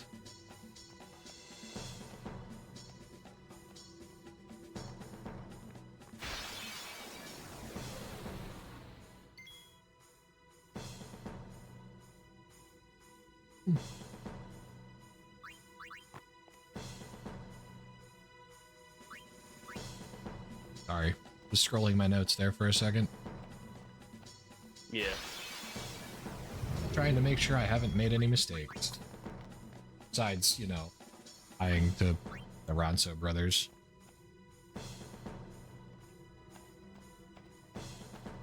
And now it's time for my other least favorite cloister in the game.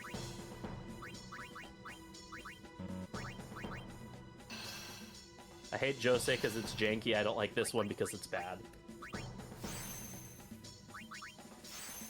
Smiley face.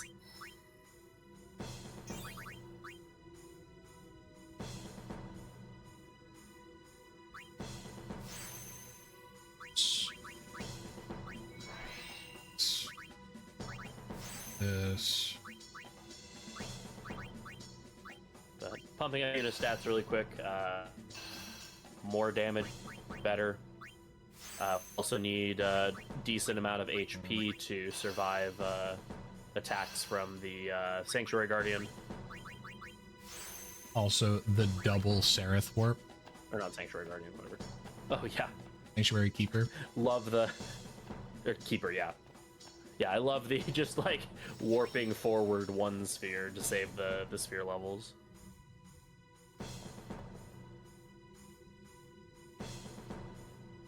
So yeah, this cloister, the Xanarkin cloister, you have to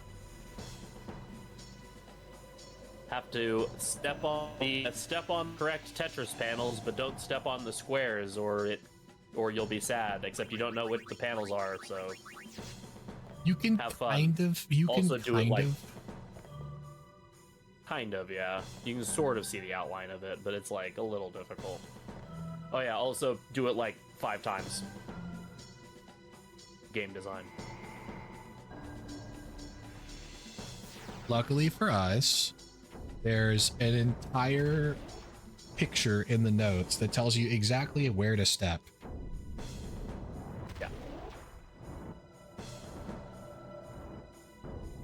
It's not too bad. Yeah. Makes it less awful in the speedrun, but then it's just tedious. At least the music's good.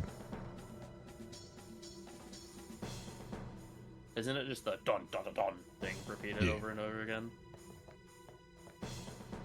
Yeah, but it's good. I like it. It's very dramatic.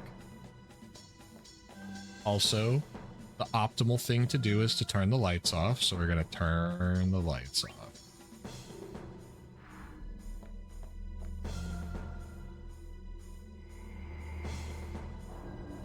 Who needs lights anyway?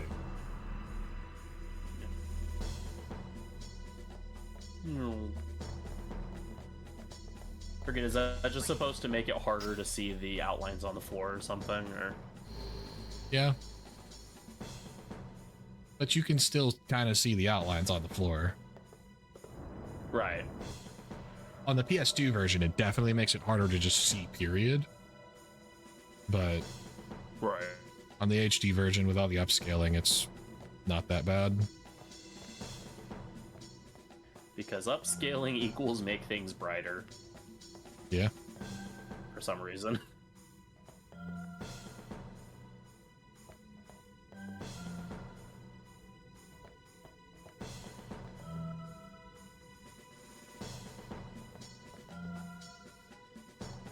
The path that I'm taking to touch all of these is very specific. So that way I end up as close to the entrance to the other room as possible at the end of it.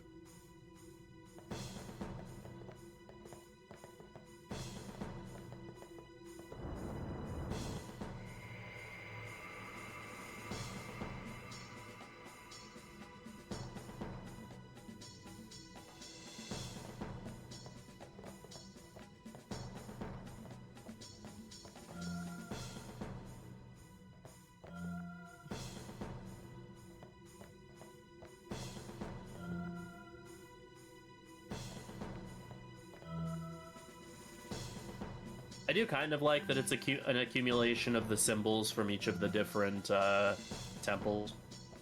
Nice touch. Yeah. I imagine that the way that the game would treat this, like, if it was a real life thing, is that you couldn't push these pedestals if you hadn't been to the other temples to get that Aeon. Oh yeah, like checks like to see if you have the Aeon with you. Yeah, that makes sense. But there's no Similar actual to way to tell if it's a true statement or not. right. Well, I mean, like, you know, magic and stuff. It has a way of telling if you use the destruction spheres to get into animas. So That is true. that would make sense.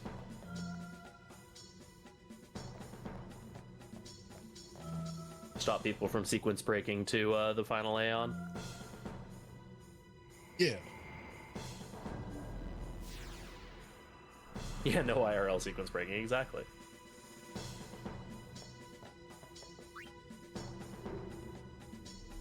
And we intentionally end this puzzle as close as possible to the TV because we're now going to steal the TV.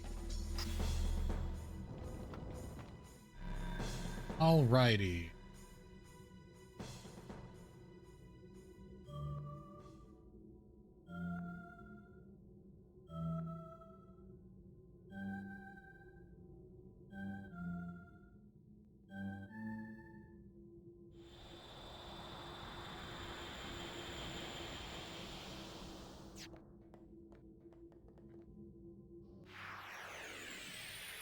And thus continues the trend of like, oh, here's this cool gimmick fight. I wonder how we're... Oh, wait, Bahamut.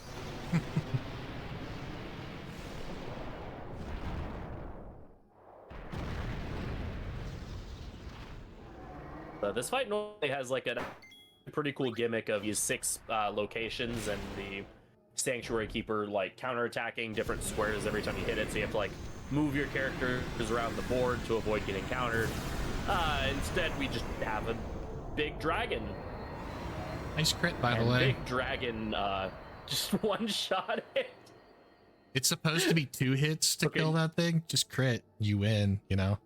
Yeah. A Yeah, wise... normally, like, we, like, made some effort to make sure Bahamut has enough HP to just barely tank an attack and all this stuff. No, just crit it. It's fine.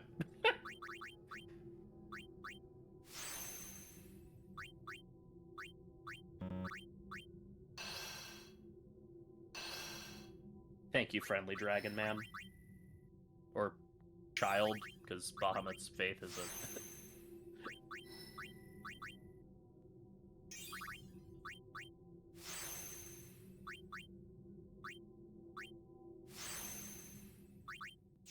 Now we're getting more stats and That is the such last and strength stuff and sphere. things.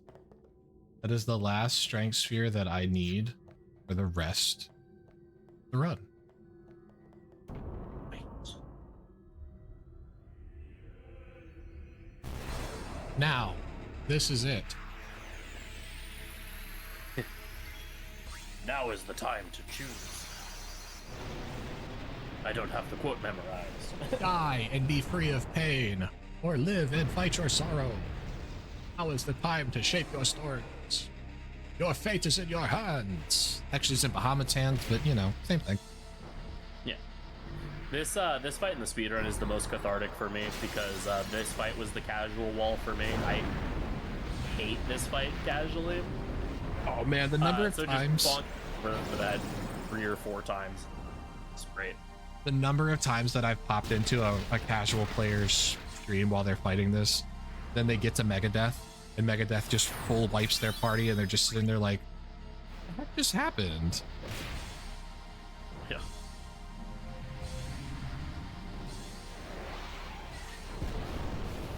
Even in death, yeah? Death, yeah, is my favorite.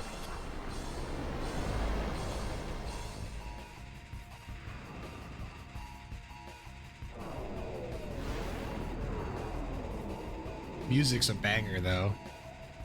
Yeah, instead you just give the head pats 3 times, and she gives up.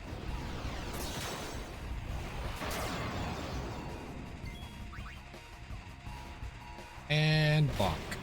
And unfortunately for Unaleska, Bahamut's not a fan of metal, so Nice. Megadeth doesn't work on him.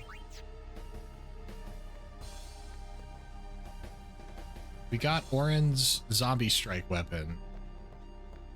Oh, very nice. So yeah, during that fight, we wanted to get a zombie strike weapon that'll be useful for the final boss. We wanted a zombie strike weapon, and we wanted preferably a character that we actually would get use out of it. As long as it's not on Rikku, everybody else is fine.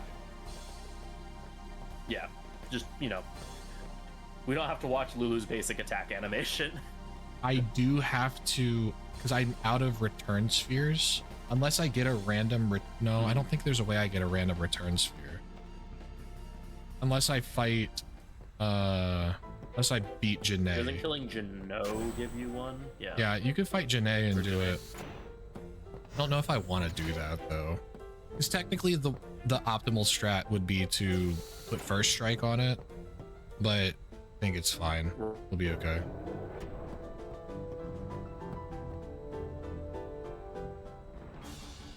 I don't have another return sphere to use, so it's cool. So now is a very fun part of the run where we climb up to the top of the ship, and then we climb back down to the command room, and then we climb to the top of the ship again, and then I think we climb to the top of the ship a third time.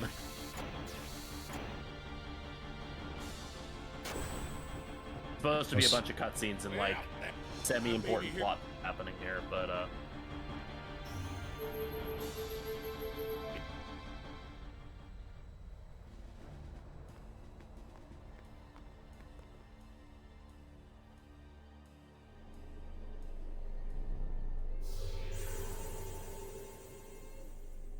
yeah. Look, we saw why you shouldn't skip leg day from what's his face, whose name I've already forgotten. The other summoner dude. Where am I going? The final show.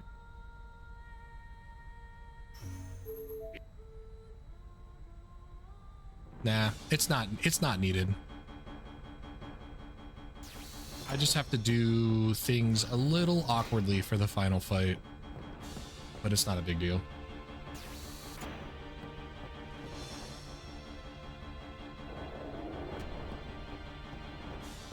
So, you know, who needs the final Aeon when instead you have a really swole dragon? So we're just gonna go bonks in. We do be bonking. Going to boop him right on the snoot, and then we're gonna go Well, say hi to our dad. first thing that we're gonna do is we're gonna throw grenades. We're gonna throw really big darkness balls at his arms. That's the Strength first. scaling darkness balls, more importantly. If I crit, I one shot. I crit it. What is with the crits today? That's the third. That's the third crit. That's the third one-shot crit. Can we do it a Going fourth ham time? today. Can we do it a fourth time? Because we have to do it on the right arm this time.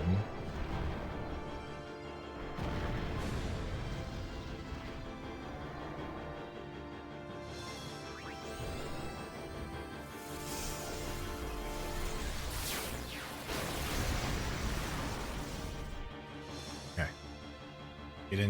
Didn't crit the second one. Oh.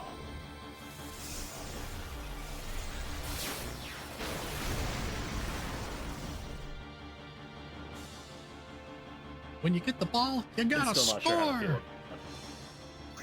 feel it.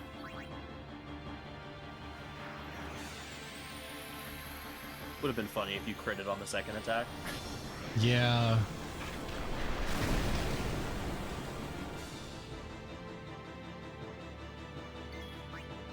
Hey, I see that you put this random enemy in front of me, but I don't want to fight it. I'm not going to.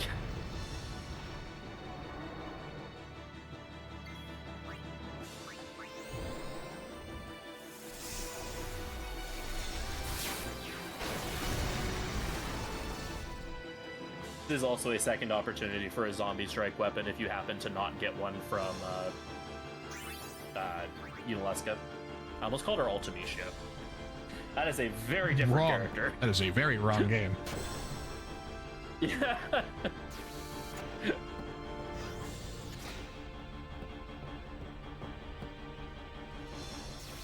All right. I hope you guys liked me running all the way outside of the airship. Hope you enjoyed it, because guess what? As soon as I get out here and I talk to Yuna, I get to do it again. Want to see me run to the top of the airship? Want to see me do it again?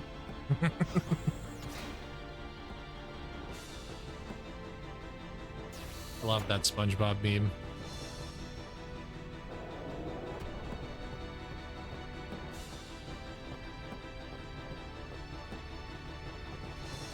At least this time when we run to the top of the airship, we're not just going up here for nothing. We're going up here to poop the snoot.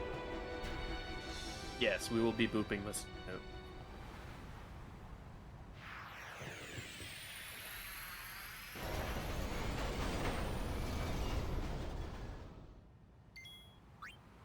Also, music broken a little bit.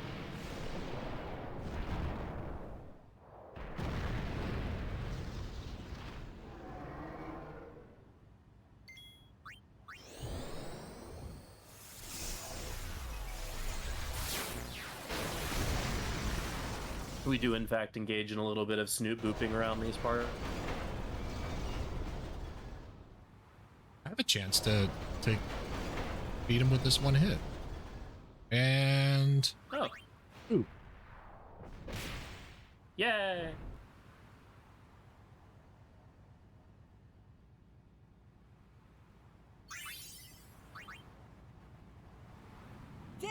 We may. Then we. Good luck.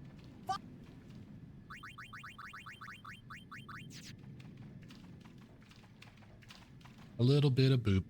A little bit of snoot booping. I accidentally went the wrong way. Oops. I mean, Sins has the perfect nose to be booped. Yeah. I won't go so easy on you next time. Alright, and we're in the final dungeon! More escaping from random encounters. Portal. I'll be right back. I do enjoy that, like, there was a period of time where adamantoids in each successive Final Fantasy game just got, like, slightly larger. They did, didn't they? Yeah, culminating in 15, where it's literally I'll just be right back. mountain. Oh. They just made the super boss of the game a mountain-sized turtle. Bahamut's power, well, so, a couple of things. I'll be He right gets back. strength whenever she gets strength, but also every 7 stat points, Bahamut gets 1 more strength. The scaling that the Aeons get is Live and let live. very, very, very high. Yeah. Also, his basic attack uses a higher modifier than, like, other people's basic attacks, which also makes it really. Live and let live. There's also other stuff like Aeons also get stronger the number of encounters you've had, and Yeah. like every like certain threshold of encounters, your Aeons get a little stronger, Here we go. which I believe is a strat in NSG. It is. You have to hit like 200 or so. And he did finally say the thing. Yay! Live and let live. Back to back. Making up for lost time. Yeah, Bahamut also starts with break damage limit. Him and Anima both start with it. Live and let live. 3 times in a row. Yeah, now he's only going to say it.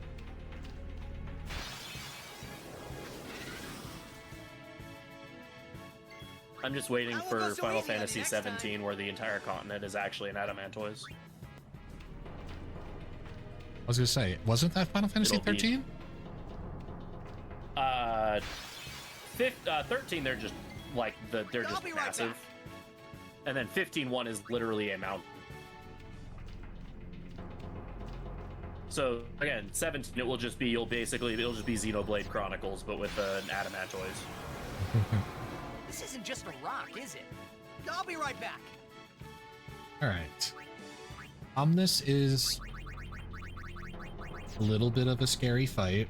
There's a 3% chance that I could die here. Also, banger. Speaking of CSR mods, this song used to not work with CSR, and the mods specifically like went in and fixed it so that song would play. Like they did a whole extra edit of coding just so people could battle with Seymour.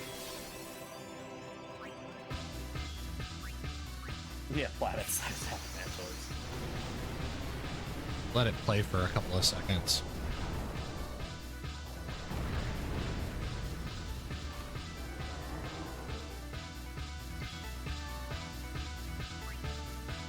We did get armor break to land. We're good. Nice. Oh, by the way, did you see that what I did, Freedom? That I got permission to do?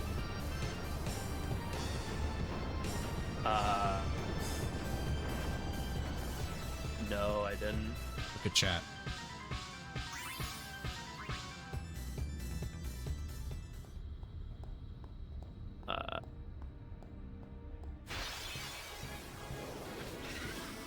Oh, wait. Live and let live. Oh, wait, no, I'm confused. Look at what Freer put. Oh.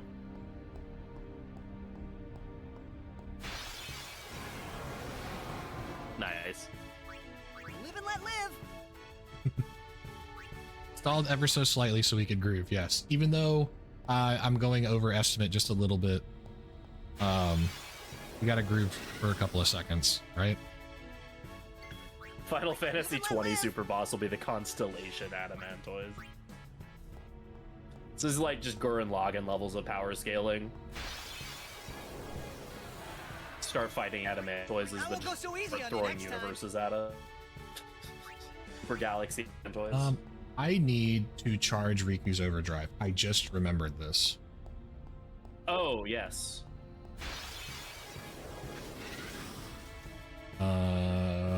How do I do I won't go this? so easy on you next time.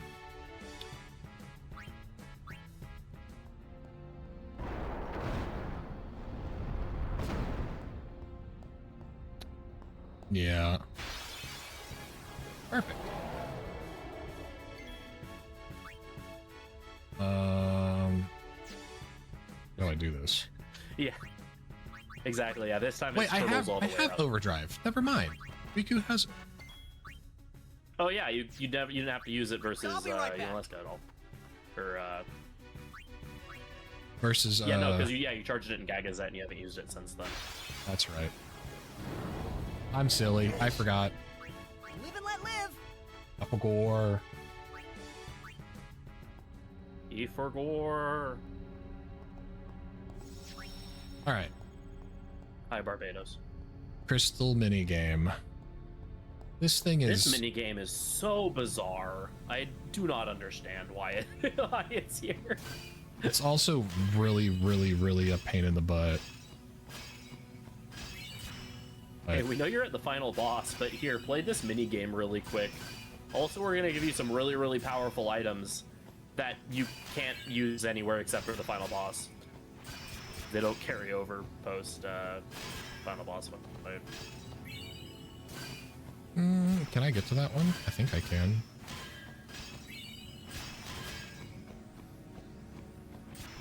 I mean, like, they're helpful for the final boss. At least some of them are, but some of them it's like, why is this Well, so much you need to? I won't go so easy I on you almost next time. got Sereth. Oh, where it spawned right as you grabbed the. Ooh, yeah. Think. For those who great know what Malboro. that, for those who know what that reference is, yeah.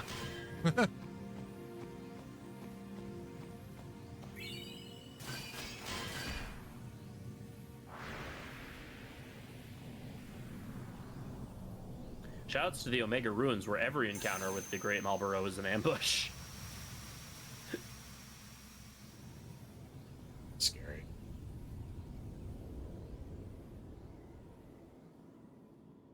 A lot of people who know what that reference is were there for that reference.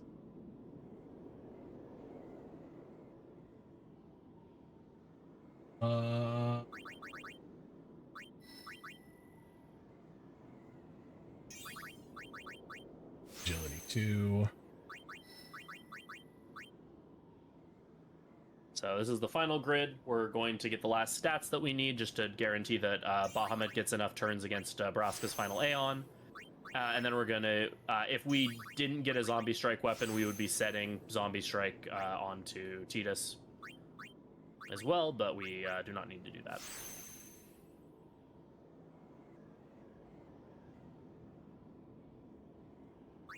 We're also grabbing spare chips because we are going to have to fight all of our Aeons here as part of the final boss gauntlet. And our Aeons have done a really good job for this. So like, why would we fight our friends when instead we can pay them for services rendered and they can go away. Also, we're jamming again. I won't lose. The final use of Nyx, we're going to be throwing another Chaos Grenade to get those debuffs onto BFA, as well as to stop the turn so that they don't do other stuff. Because the pagodas, when they get actions, also remove ailments and stuff from BFA.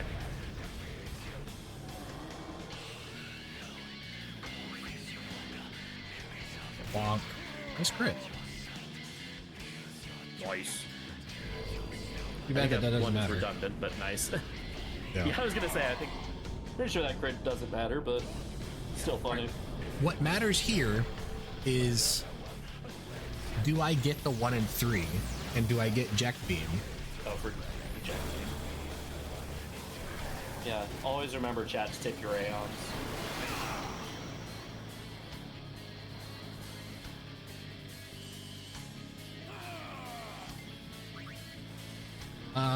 Bam!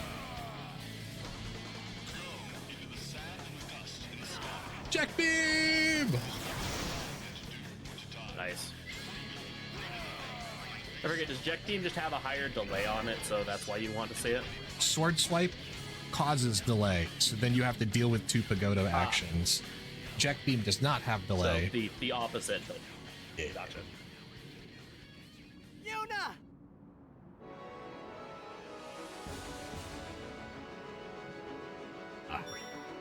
Alright. We're on the home stretch now. Time to pay for services rendered. Now for my favorite battle theme in the game. Contest of Aeons is the best song in the game, don't have It is. Here. For sure. Time is coming up soon, by the way. After we fight all the Aeons and pay them for their services. Yeah, it'll be right when the screen transitions.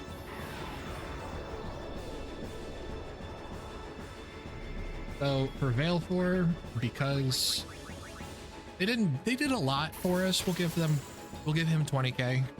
Should be enough, right? Yeah. Feel kind of bad because we give Veil 4 20k, and then Ifrit comes up next and he hasn't done diddly, but we give him more.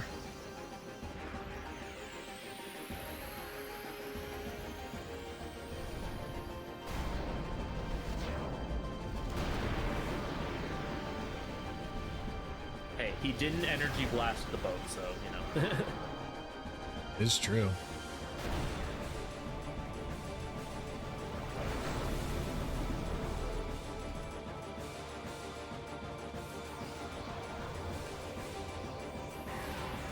Yeah, effort used to be used for Gui, and now we don't fight Gui, so.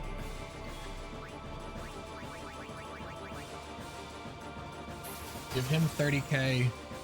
Get up out of here. Don't need you no more.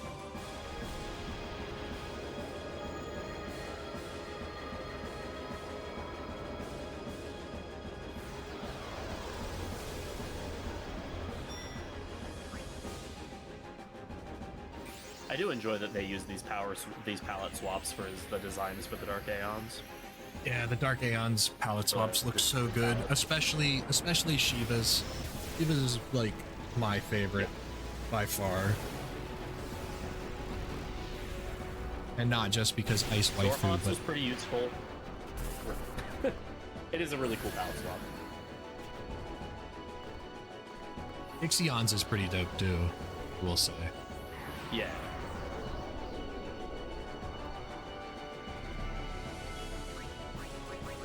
I feel like you could make like a lurk emote out of Ixion's summon animation.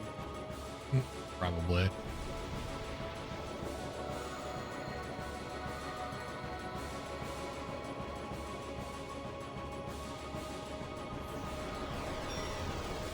We will also be paying our haunts 30k. It's a haunt, so I don't know what it's going to be doing with the money, but we gave it to him. Why don't we just the kill idea, I believe, Yevon? is because each possession gives you Yevon, and so after it's possessed, everything is weak enough that it can't do any more possessing and is actually stuck in its physical form. I think is the lore behind that. It's just you're fighting. So Yevon possesses an Aeon because he's looking for. All he wants to do is continue summoning. But when you've defeated everything, there's nowhere left for him to run, so he's forced to take his physical form. And then that's when you actually end him, so that the dream ends. Better than I do, so he says. So Shiva hasn't done anything, but she's pretty, so she gets 30k as well. Bahamut though, Bahamut put in the work, did the most. He gets the rest of our money. Gets all of it, all we have left.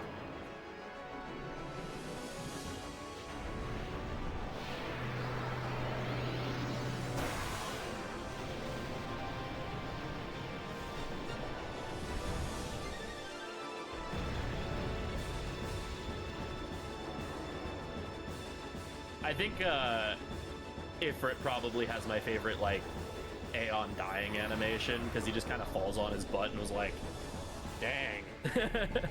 I'm tired, Grandpa. And he's got hands. Yeah.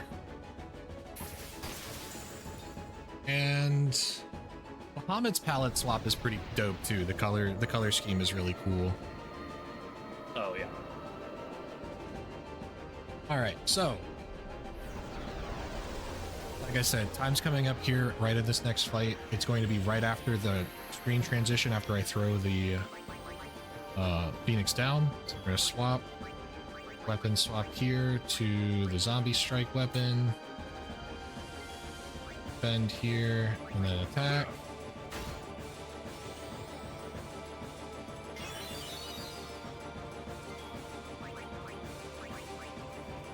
And